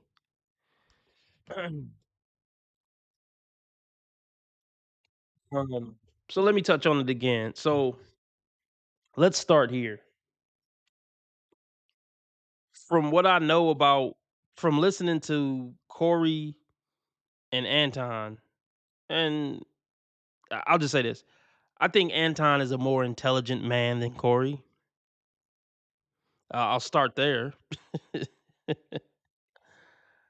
Cloud Watcher number 1. I think you're saying my voice sounds familiar. Well, you probably, I don't know, you may be seeing my other content. But if you're trying to compare me to somebody who's bigger, it's probably not me. but salute to you. Corey Holcomb. I mean, Corey Holcomb obviously has a lot of takes on women that I agree with. I'll start there. Basically talking about how women ain't spit. I usually agree with those takes. Outside of that, I laugh at, some of his jokes. Okay, he's a comedian, fine. But once he leaves making jokes, the making jokes arena, or talking about how women ain't ish arena, I think he an ignorant nigga. I think he just a loud talking, shit starting, ignorant nigga. Outside of him telling jokes or talking about how women ain't shit. Definitely not the type of guy. I mean, he's a chatty, patty, petty type, always keeping stuff up type dude. And I don't respect that at all. So if that's what you meant by one-sided, then yeah, I was one-sided. Like, I don't think Corey is qualified to talk about politics whatsoever. And to be frank, I mean, I'm not qualified to talk about politics. That's why I don't dive too much into politics. Now, here's another thing. I'm pretty sure most of the people who listen to me know how I feel about the whole pro-black ideology. Oh, I already knew what you was gonna say. I already knew. Yeah, it's fine. Shout out to O'Shea Duke Jackson. I've gotten that before, but I'm definitely not O'Shea Duke Jackson. Shout out to him. Much respect. It's cool. Everybody go follow O'Shea Duke Jackson. No hate over here. Okay, so the whole pro-black stuff. Well, if anybody doesn't know, I'm a black man. Uh, so let's start there. I deal with racism all the time. Second of all. But the whole pro-black ideology, I actually, how can I word this? I believe we are human beings having a spirit. Well, I'm sorry. I believe we are spiritual beings having a human experience. Now, to be fair, if you're black, the fact that you're black is heavily gonna influence the experience you have on this planet. There's no denying that. I'm not denying that. But I think it's counterproductive to sit around and constantly talk about, oh, Whitey holding us down. Look at this racist person. Look at that racist person. Oh, back in slave times, they did this to us. Look at that. That's racist. Look at this. This racist. I just don't. Where's that getting us? Yes, we get it. Racism exists. It probably always will. It's part of the human condition. Sitting around bitching about Whitey and racism, I don't think that's productive for black people. That's the disconnect between me and, I guess, people with pro-black ideologies. I mean, I probably would agree with most of the stuff that they're claiming, but my thing is, okay, now what? I guess that's my okay, yeah, all that is true. Now what? Like, how is this moving us forward? How is this getting us more financial wealth? How is this enlightening us spiritually? I just don't think it's productive. So that's the disconnect with me and the pro-blacks. Um So my philosophy, I want us as humanity to move away from racism, even though we probably won't. And a part of me kind of just accepts that probably won't ever happen. But if I'm talking about a philosophy, then yeah, I would like us to move away from racism if we could, or just constantly obsessing over race if we could. Um, what can I? Okay, let's talk about divisions. Let me play some. What the hell is this? Oh, okay. Let me say something real quick. Hold on. Let's play these visuals. Okay, so let's talk about divisions, like people being divided in different groups.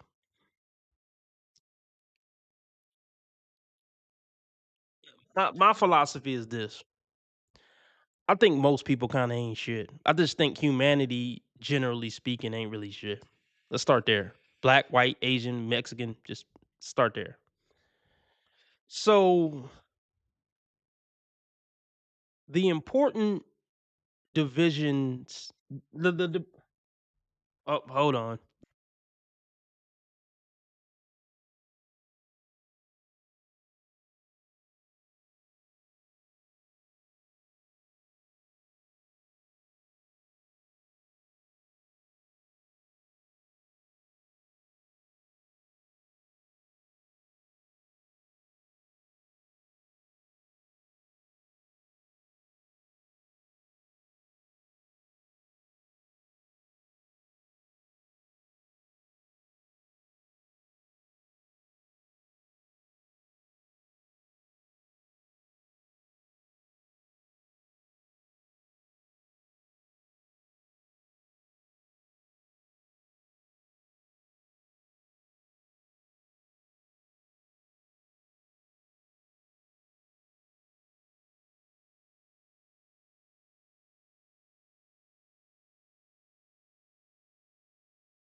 All right, see you later, Craig.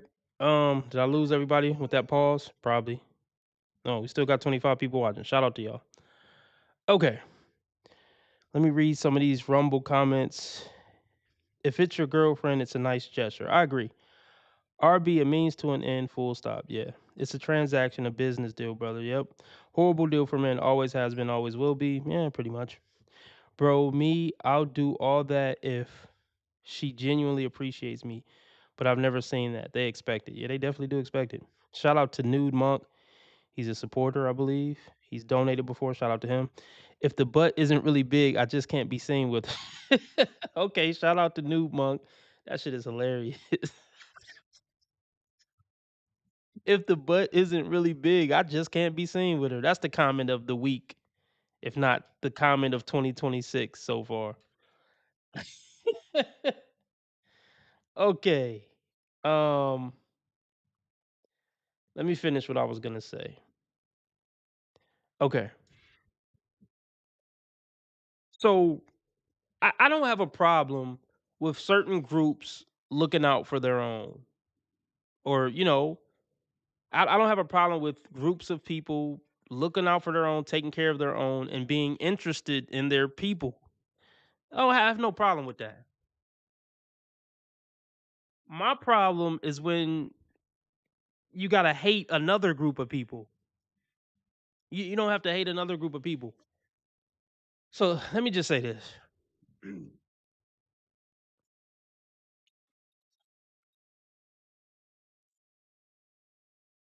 There are certain, what's the word I'm looking for?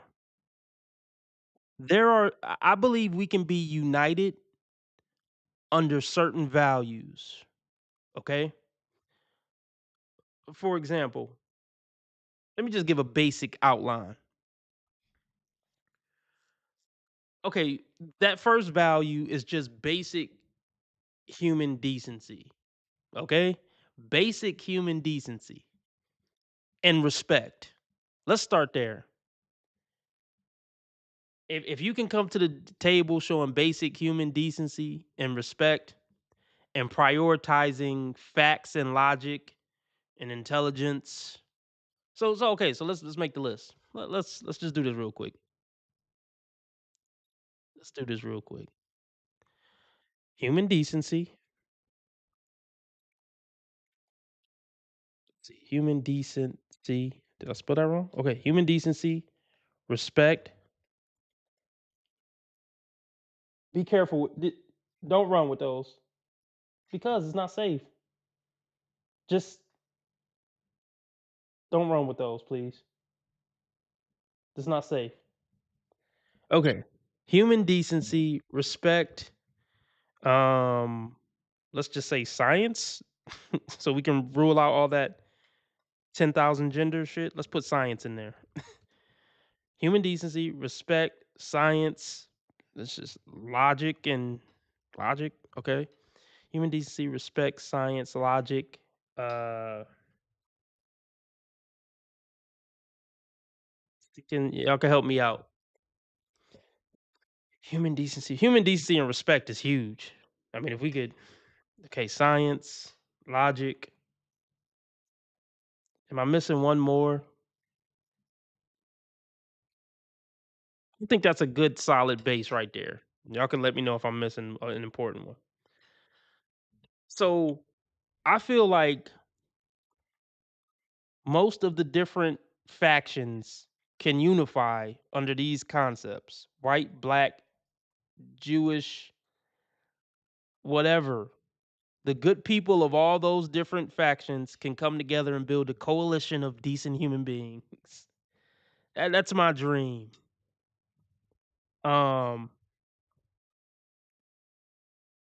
That's my philosophy.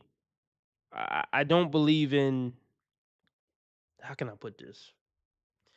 See, okay, where the war is going to come in at is people who are not down with these basic concepts. So to me, that's the important division. The people who care about human decency, respect, science, and logic, and the people who don't. Those are the two important divisions, not who's black, who's white, who's a FBA and who's a Tether, who's a Browns fan or who's a Steelers fan. Fuck all that. Who's Catholic, who's Protestant. Fuck all that. Let's unify under these concepts, and the two divisions are people who can unify under these concepts and the people who can't, which we could call it the good side and the evil side. Those are the only two divisions I care about. That's my world philosophy. So pro-black doesn't really align with my general philosophy, if that makes sense. I'm not ashamed to be black, but I'm just saying, like, what's highlighted here is let me put this in here: unity amongst good, decent people. This is my philosophy. Not a skin color. We're spiritual beings having a human experience. I don't want to get caught up in the color of the meat bags. That's petty to get too caught up in the color of the meat bags, even though I'm not completely dismissing it, because like I said, the color of your meat bag may heavily impact the experience you have on this planet. But I don't want that to let you lose sight of these concepts that I'm highlighting here. Is my point. I don't want us to get too caught up in the meat bag colors and all the pros and cons of a certain meat bag color or religion or whatever to make us lose sight of this. That's my philosophy.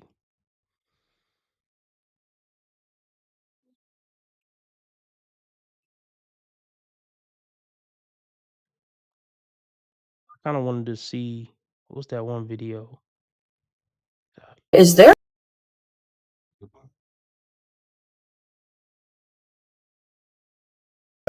Settled. Much love to you. Peace to the saints.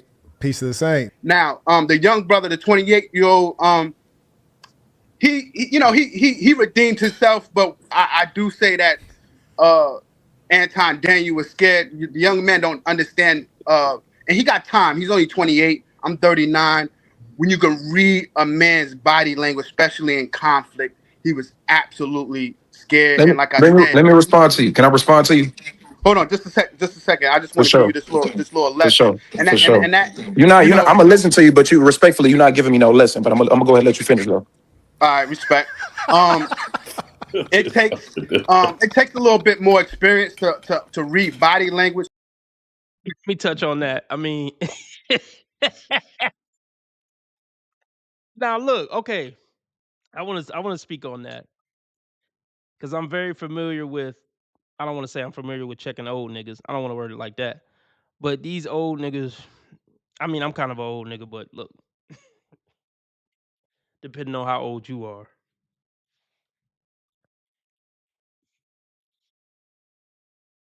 Look, these older gentlemen, they always want to little boy you. Not all older men, but a lot of these older men want to little boy you. And it's like, bro, chill. Like, no, like, so it's a thin line between, trying to be respectful and also letting the older man know, like, all right, look, bro, look, I'm still a man. I don't care about this age gap, bro. I'm a man, you a man.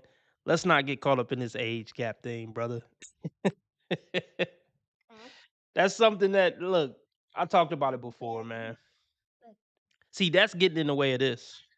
Men's egos are getting in the way of my philosophy of what I believe in. The male ego annoys the crap out of me, folks. So yeah, man, I even though this is kind of a man advocate channel, I don't hang out with dudes. I mean, I don't hang out with chicks because they're annoying too. This is part of the reason why I'm just a loner, and I like being a loner because I don't want to deal with this corny shit, and I don't want to deal with the pissing contest. I don't want to deal with the macho man posturing. I just, I hate it all with a passion. I don't like male spaces for for pretty much this reason. Because when you're in male spaces, they're gonna check you. They wanna check your temperature. They wanna size you up. And I think all this is petty, it's childish, and it's counterproductive. But you can't go in male spaces talking like I'm talking because they're just gonna make fun of you and try to make it seem like you using these big words and nobody wanna hear that Gandhi shit. And it's fine. But when I'm right, I'm right. When I'm right, I'm right. I don't care if it's 50 dudes in a room saying I'm wrong. When it comes to certain stuff, I know I'm right. And I know all this macho man posturing, pissing contest shit is childish and petty and counterproductive. I'm 100% certain on that. But back to the main point. These old niggas be trying to little boy you. And I don't want to make it an age thing, but they're making it. They try to make it an age thing. I'm superior to you because I'm older, so I'm about to school you, youngster. Now I'm a pretty patient guy. I'm respectful. So let's address what he said. He cut him off. Well, not that he cut him off, but he just was like, "Look, respectfully, you're not teaching me a lesson, but I'm gonna listen to you." Now let me address that. I understand where Ant is coming from. Wait, what? You talking to me like that, RB? Wait, what? Okay, I'm lost. But anyway, no, I'm not. I don't know if you're asking me if I'm referring to you. I'm not referring to you, X. I'm not referring to you, X. But I've had many situations where older men tried to little boy me. Even well, I'll tell y'all a story.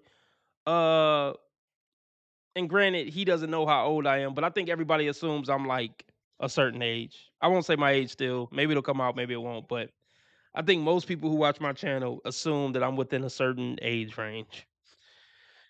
I'm gonna leave that ambiguous. To the line in Taxi Driver. Oh, I didn't. Oh, I see what you're saying. I think I seen Taxi Driver, but yeah. Okay. Anyway, um,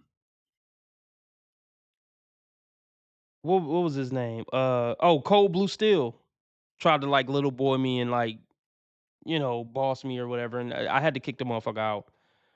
I mean, I didn't completely ban them. I just like timed them out for a day. But let's address this real quick. I understand where the 28-year-old young man was coming from when he like respectfully tried to check the older dude that you're not teaching me a lesson. So on one hand, I see where the young man was coming from, and I somewhat agree with where the young man is coming from. But here's where I disagree. you can learn something. It's not really necessarily about the age, but you can learn something from anybody. But I think the reason why he said, let me just tell you, you're not teaching me no lesson, because um because I feel like the young man took that as disrespect, and it may have been intended to be disrespect. Let me teach you a lesson, young man. That could be taken as disrespect. I don't think that's the right way to approach teaching a young man a lesson. Now, if I was talking to a younger man, I wouldn't word it like that, because it can be taken as disrespect. Like, let me teach you something, you little young punk. I wouldn't come at it like that, because that's not like genuine intentions. You trying to like boss up on me. And that's not. I don't respect that. It's not respectable. You don't need to try to boss up on a motherfucker. The only time when you need to boss up on a motherfucker is when shit really get real. Like, it's time to like we got to get some shit handled for real. Like, y'all know what I'm talking about. When shit go left and it's like, all right, it's time to it's time to get busy. Like, yeah, I ain't talking about that. But I'm just talking about just communicating like gentlemen. Like, you don't need to frame the narrative that I'm teaching you a lesson, you little young punk. Learn something from somebody older than you. Don't word it like that, because that is disrespectful. You could teach the young man something, but you don't got to do the whole "let me teach you a lesson, young man." Then you don't got to word it like that, bro. That's not a respectful way to word it, and that's not a way that's gonna be usually received well. So it's like pointless, and it might encourage conflict. So it's just a poor way to communicate. But on the other side, Ant could have just, you just gotta know when to let certain shit slide, when not, when it just let the nigga talk. I don't know. It's it's two sides to this, but let's continue.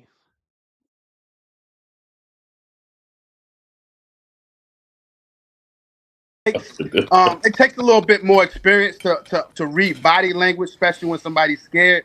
Anton was moving real bitchy. He's moving in conflict. He was moving like a woman, and like I said, that takes maturity and time to really realize that. And I digress. Let me ask you a question. Do you know me? Not at all. Do you know where I'm from? That's irrelevant to somebody. It's a simple question. I was quiet when you were speaking. I'm asking you direct questions. We men, right? Do you know me? No. Do you know where I'm from? Absolutely not. Do you know anything that I've been through or anything that I've seen in my life? But I have more experience than you. You don't. Okay, let's. All right, let's. let's talk about it.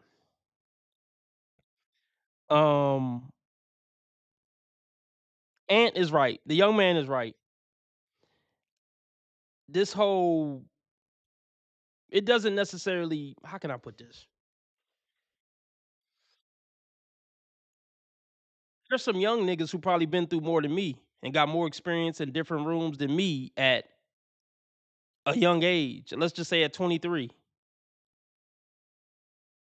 Let's just say, like, I'm older than Ant. I'm older than the 28. We'll say that. I'm older than 28. So yeah, Ant may have more experience than me, been in more rooms, gotten more brawls, fuck with more hoes, and more experience with bitches in his short time than me. So he's right. He's right. I don't know that man. I don't know what he experienced. Just because you're older than somebody doesn't. I could see if he was like 60, and then the bald dude, what he would be saying would make more sense. But yeah, it's not guaranteed that a 45-year-old has more experience than a 28-year-old. It's not necessarily. Now, I agree with X. He says, I don't like this interrogation style of. I agree.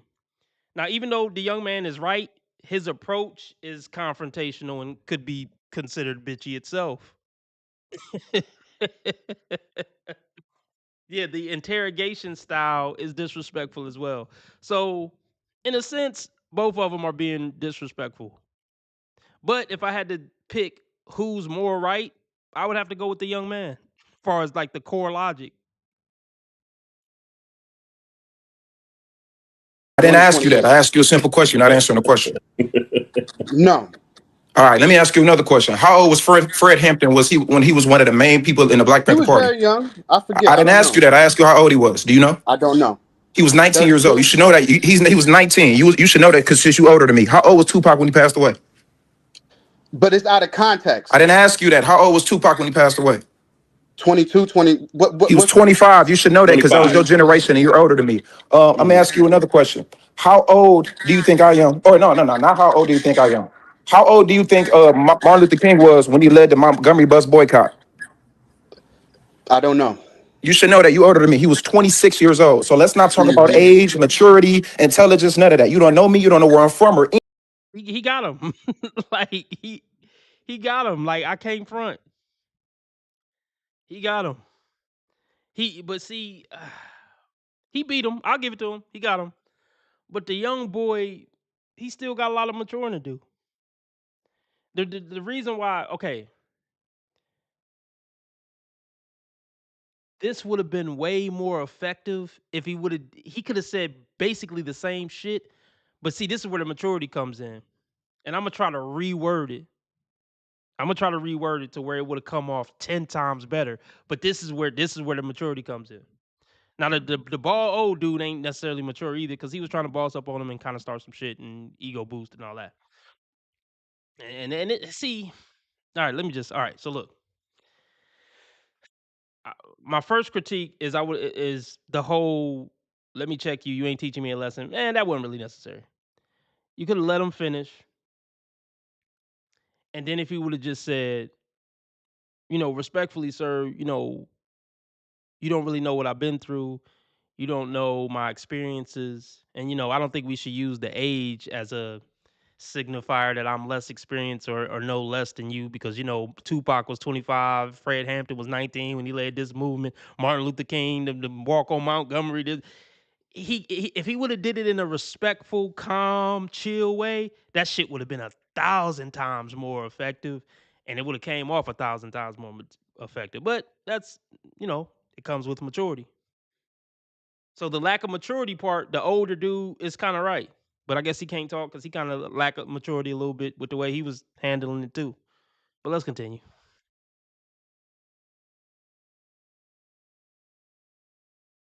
any of that. And those are the people that's from your generation that you should know because you're older than me, Mr. I have more maturity. You don't know me. So I think that a lot of things that people in your generation do, not all of y'all, it's the difference between OGs and old niggas that just like to talk. And I think that y'all try to wiggle y'all way in to try to talk to somebody that's younger than y'all, and y'all make an assumption because you just don't like what I'm saying and you disagree. And I think it's very disrespectful that y'all generation does that when y'all are the same people who revere y'all own generation that was young and people that was doing things that's way more important than us reacting to Corey Holcomb and Anton Daniels conversation. Fred Hampton was 19 doing stuff that none of us could even think of. So let's not talk about age and how that equates to maturity, intelligence, or any of that, because you don't know me and I don't know you. So I'm asking you these questions to give you a lesson. And that's all I got to say. See, I mean, he cooked. I ain't gonna lie, he cooked, but it just was too like antagonistic and negative. It ain't have to be that antagonistic and negative. He somewhat came off as a little triggered. But overall, he got him. But overall, he got him. Okay, can I respond to that? Absolutely. I mean, I expect that from a young fiery brother like you, because I was 28 and I was exactly like that. No, you wasn't. You wasn't exactly like that. You wasn't exactly like that. So see, so now we pretty much getting into a pissing contest, and this is where it goes left for me. At this point, I would have just, honestly, I would have just clicked off after because he did have a mic drop moment with the Fred Hampton and the way he summed it up. He should have just clicked off after that, because now we just getting in a petty pissing contest.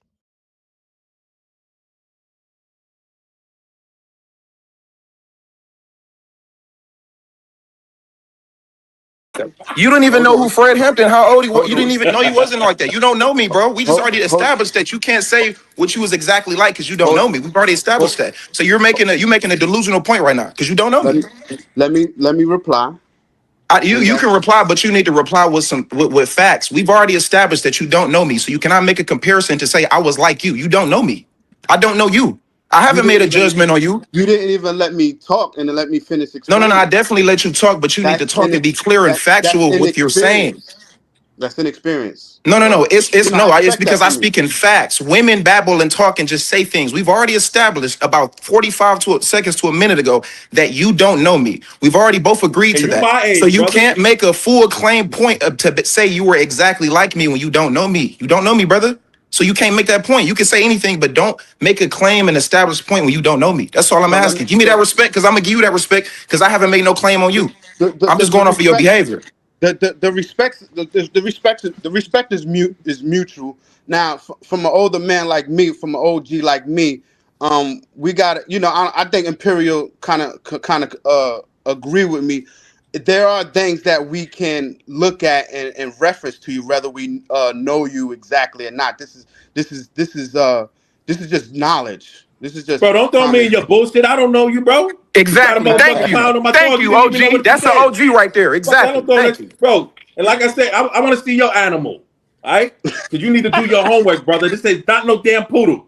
Fuck out of here. You better recognize. I'll be seeing you at the Marquez next boxing match. Okay, now this is a big ass old clown too at the top. See, this is these are these cold blue steel type old niggas. Like oh my gosh. See, now I just want to be very clear. The nigga up top that just was talking is a complete fucking. He's probably the biggest clown on the panel so far with the shit he was just spewing.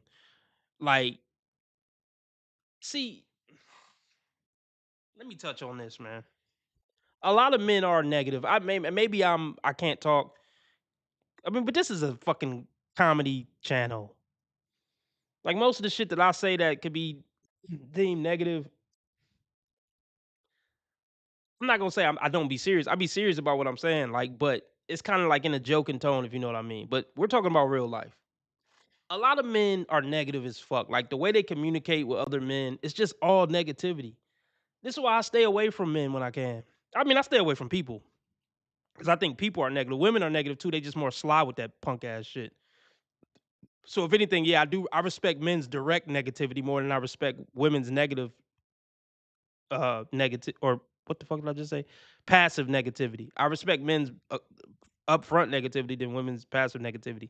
But all this roasting and negativity and we gonna box and nigga watch it, this is all pointless, counterproductive, low vibrational, low frequency bullshit. And this is why I'm a loner. I don't want to argue with no grown man about shit. I don't want to roast back and forth with a grown man about shit. Like it's all kid shit to me. But look, I'll be right back. Fuck around. Send me the comments. Fuck around. Yes, sir. Because I like to bang out that part. Yeah. Yes, sir. Yes, sir. Get it right. Get it right. Yeah, age don't bring intelligence. You got to remember that. It do bring wisdom. Dudes be bring thinking, wisdom. No, Not for experience. everybody. No. That's where you gotta. Wisdom. No, it doesn't. That's not the case all the time. Age, brother. wisdom, and experience. No, it doesn't. That's where you're incorrect. Sometimes there's a bunch of old dumb motherfuckers. Oh, excuse That's me, where you- dumb Real people. quick, gentlemen. Hannibal. Yeah, but I'm if y'all let me curious, finish what was your explaining, but comment? y'all not gonna let me finish explaining. Okay, I yield the floor to you, Hannibal. Go ahead. No, I was, I was trying to explain to the young man. Like, look, we're gonna finish this. I really want to finish this video, but I'm about to go upstairs, so I'm gonna play this in the meantime. I go home and I go, hey, by the way, I got stood up. Yeah, I got all ready, all cute, and he stood me up. This is not cool. And that's some too, because I called him and it rang for a little bit and I left a message saying, hey, I just made it. And I saw that on TikTok that someone said if you put #67 and then his number and you give him a call, that'll show up as no caller ID. Guess who picked up immediately and told me they had emergency and that they'd make it up. It's just some dude. Just some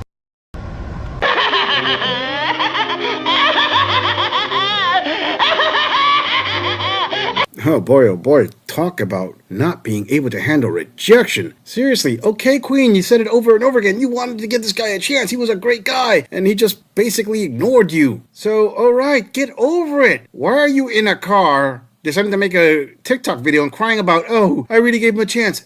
He obviously didn't want to give you a chance. And I gotta say, sister, it seems to me that there were definitely some red flags there that my man here who cut you off picked up on. His radar is pretty good. Because obviously a woman who gets cut off by a guy she really didn't know much of other than she's attracted to, and she thinks that this justifies her making a video on TikTok to share for the world for her quote-unquote pain and confusion. Damn. Imagine if you actually did know him, what you would plaster out there. That man didn't dodge a bullet here, he dodged an artillery barrage. Queen, let me just say this right now. In order to save yourself a lot of pain, and you probably get more satisfaction out of this, why don't you go home and say the story to your cats? Cry to your cats, and I'm pretty sure when they meow back to you as you take another sip of that cheap wine, you'll feel more satisfaction than a bunch of people online giving you some harsh comments back like, suck it up, buttercup. It's life. Moving on. Do you all know why women hate dating?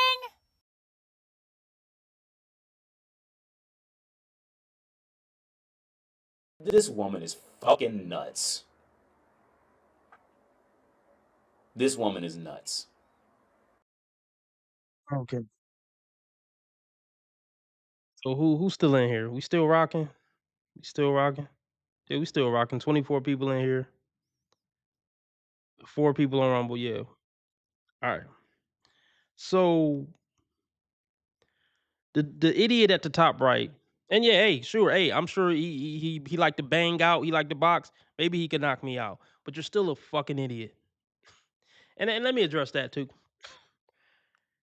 A lot of guys, they use that as the end all be all. I beat your ass. Okay, let's just say you're right. You'll beat my ass, but that doesn't change anything.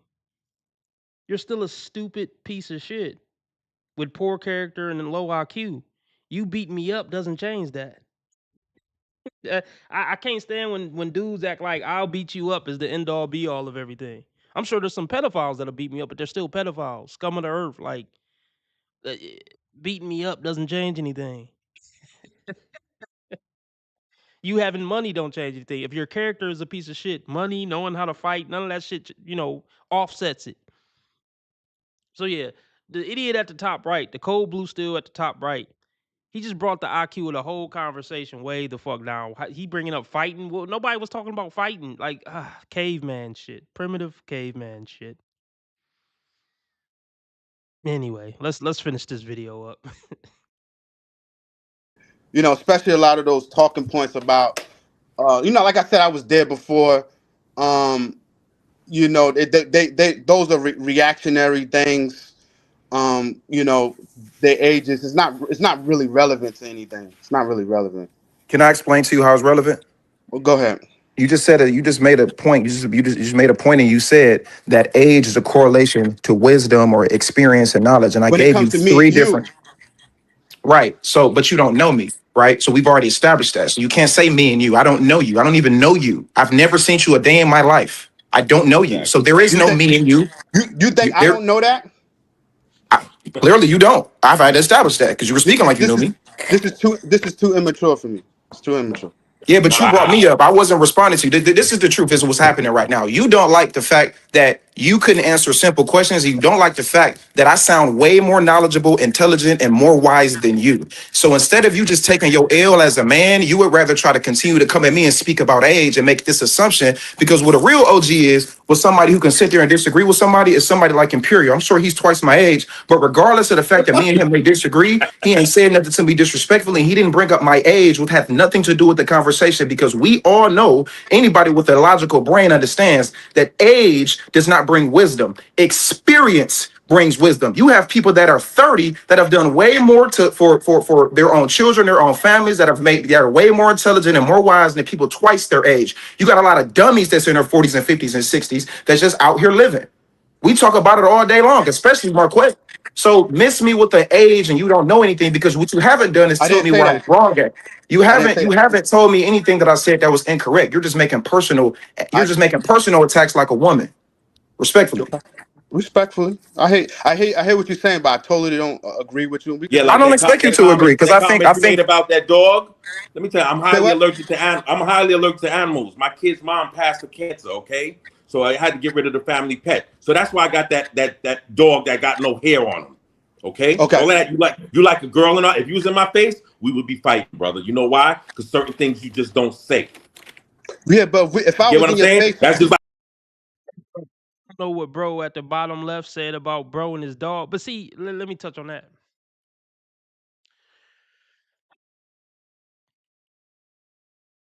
Look, I just leave people the fuck alone. I stay in my lane. I don't make comments about motherfuckers' dogs. If a motherfucker got on a fur in 90-degree weather, I don't say, "What's up with you? You ain't hot in that fur," because you don't know what the fuck people going through. Motherfucker might blow my head off. Like, damn, nigga, you look hot in that fur. No, I don't get into that. That motherfucker could have lost his mom last week and lost his mind. It's not my place to say why you in the fur in 90-degree weather. That ain't none of my fucking business. See, a lot of people like to comment. I'm not a commenter. I keep to myself and my business. You don't know what people going through. You don't know who mom or wife just died. I don't play. But this is my point about all that roasting and playing. All that roasting and playing is for close friends. I'll just put it like that. If anything, I don't even probably really like it then. But if anything, it's for close friends and relatives. Let me say that. And then I also want to say this. The whole roasting and playing shit, if I am going to have any type of respect for it, it's for people who've shown that they both mutually want to engage in it and they both enjoy it. Like, because even if we cousins and you always roasting me, but I'm making it clear, like, I really don't want to roast, I really ain't into this, and you still doing it. So now that's like a bully situation. So it's for people who are close and people who have shown that they both want to partake in it, right? But all that roasting the new guy at work and all that, or just some random nigga I don't really know at work or at a party or bar, nah, man. That's a recipe just for some bullshit. At that point, you shit starting. You just shit starting and you a bullshit person at that point, to me. And another thing I want to touch on real quick. I might lead this stream up because I'm saying a lot of good shit that people need to hear. Not to pat myself on the back. But somebody was talking about friendly fights, friendly fades, as we call it in the black culture. Like, oh, I get into it with my cousins and my friends all the time. We fight real quick and then we shake hands. You know, you've heard of these concepts like friendly fights. We'll fight real quick and shake hands. I ain't into that. If any disagreement with a friend, a uncle, a cousin, a coworker, if we come to blows, I don't fuck with you no more. Now, I don't know if y'all want to call me sensitive for that or whatever. I don't believe in friendly fades. If we ever come to blows, that is the end of, I'm not coming around you no more. We ain't cool no more. That's it. Like, I don't understand that concept of a friendly fist fight and then shake hands. Now, let me tweak that a bit. Let me tweak it a bit. Actually can see that concept more for a nigga I ain't cool with. Like, we got beef, let's box. We could shake hands after. We ain't friends after, but we didn't have beef. It was a miscommunication. You've been trying to fuck with me. I've been defending myself. It come to blows. All right, cool. It come to blows. We fought. After we fight, we could shake hands. The beef is dead. We still ain't cool. The beef dead. We boxed. We could shake hands like men afterwards, and then let's just go our separate ways and stay away from each other. I could more see it with that type of situation. But if we like cousins or friends and it came to blows, yeah, I'm cool on you, regardless of the outcome. I can't imagine like a nigga beating me up. Let's just say I lose the fight. I box with a cousin, a friend, or whatever. Nigga beat my ass, and we just gonna shake hands and I'm gonna call him next week. Man, you want to go get a beer? No. Y'all let me know. Maybe I got some more growing to do. Please let me know. If you watching the replay, let me know something in the comment section. I don't know. Oh my gosh. like homeboy saying, telling Corey that it's certain things you just don't do, especially when you don't know the person like that. Right. You know what I'm saying? Yeah, but if I was in your face, you wouldn't have brought it in the camera. So what? No, but it's not the fact. That's the point. You're missing the point. You're missing the point, man. Loose lips will sink ships. Don't write that check your ass can't cash. Both of them that they didn't appreciate. Say what? Imperium didn't appreciate the way you make comments about his dog. Right. Well, but that. What's your name again, boss man? At the bottom. My name Amp. I go by my name Anthony, but I go by Amp. So Anthony didn't like the fact that you brought his age and talk about you going to teach him or give him some wisdom when it's like he didn't say nothing to you, but the fact that you would say something to both of them that triggered them. That's what right. But that goes back to see. That's why you know, the brother put the dog down. You know, from my comment. You know, it's just you know, like I said, I'm gonna just hold back from what I'm gonna say because you know, things. I think that's smart. That things are very. The dude at the bottom left, he's just, I don't want to roast him, but he should just, I don't know what. The dude at the bottom left shouldn't come on any panels anymore. He probably should just stay off the internet. He's not that bright, and I'm not roasting him for not being that bright. You know, hey, it is what it is, but just, he talked too much and he's not that bright. He should stay off the internet. Let's leave it at that.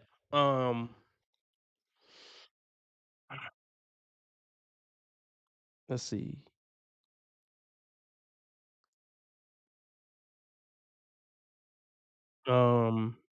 Let's watch one more video and then I'm out.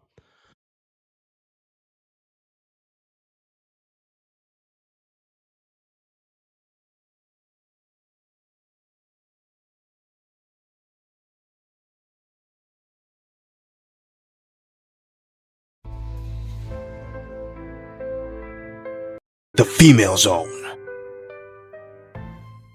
I have to get this out there. I'm not worth any effort whatsoever. I'm evil. I have nothing to offer. I will not make a positive impact in your life. Oh, she keeping it real. I like her. I mean, I wouldn't have anything to do with her, but I like the fact that she's being honest. Now, if most women on the dating market these days were honest, this is what they would get on the internet and say.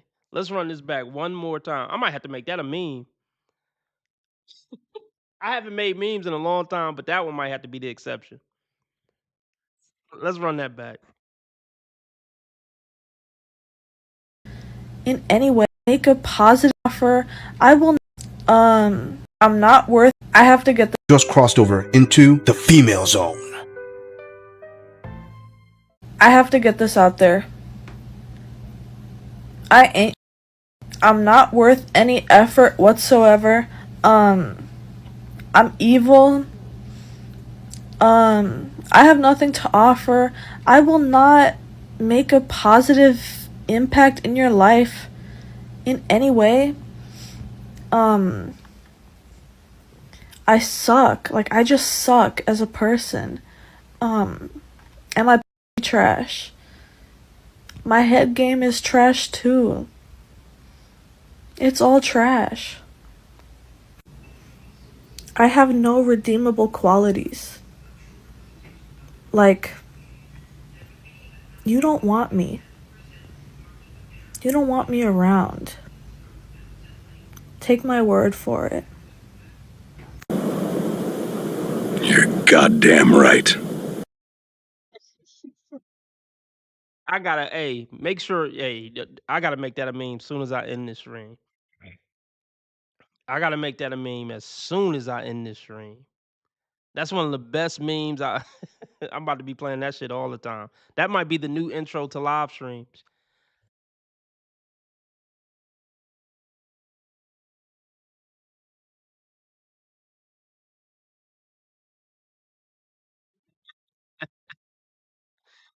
Oh my goodness, that was good.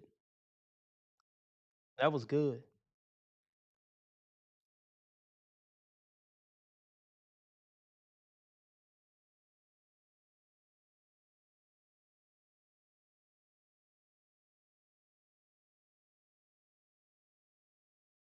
Hope you decide to hit that subscribe button. Moving on. So, my boyfriend who just broke up with me, who's 45, it took me years to find him. I did tons and tons and tons of online dating, went in tons of first dates, a few second dates. I was on a mission to find someone decent, and I knew I wanted a life partner. And I found him finally after years of online dating. I think I did online dating for 5 or 6 years. So it took me a long time to find him. And I am an interrogator. I, was vicious with my dates. Gosh. He just wanted some old buns. I'm assuming she's probably 60. So, oh my gosh. Jesus. So he just agreed to he played the game, agreed to be her boyfriend and all that just to get some old buns for 3 months and then broke up with her. Just it's over. Just stop dating for God's sakes. Unfortunately, this is gonna be my family member. Okay, at least she got enough sense to not bring this stupid shit to the internet. Goodness gracious. asked a lot of questions, and he passed all the tests. And so now I got to find an apartment.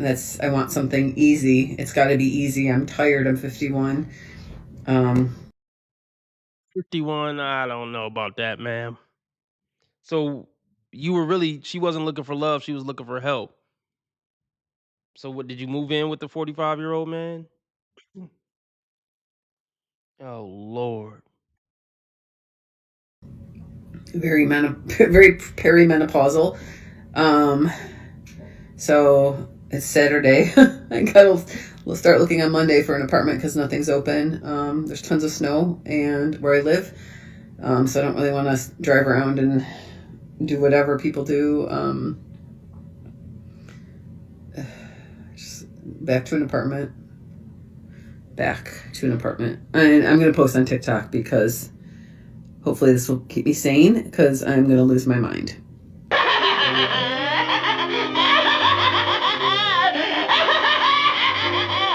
All right, fam. We actually covered this Grand Elder Postal Queen in a previous video. In fact, I am going to post the previous video in the cards right about now. And for those of you who want to hear the full story, just click on and go follow it. But I'm going to give you a quick summary. Her boyfriend is younger than she is.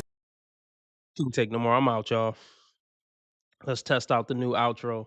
Everybody follow my new channel. It's called Dating Dysfunction. That's where my 8 to 10 minute videos are with the memes and all that. My best work. Just type in Dating Dysfunctions. Follow me there. Follow me on Rumble. I can get kicked off YouTube any day now. Link in the description. I got merch in there too. Check that out. Link in the description. Follow my Patreon. Link in the description. All my videos I've ever made since 2017 are there. You can binge watch for $5 a month.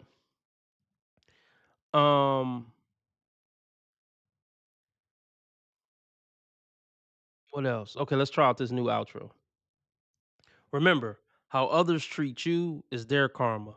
How you treat others is your karma. Be nice to people, because God's watching.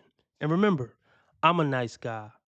I just play an asshole on the internet, and I have never done anything remotely wrong my entire life. Keep that blood sugar and that blood pressure down to keep the Reaper from coming around, and make sure you get your yearly checkup so Satan don't catch up. RB Sensei out.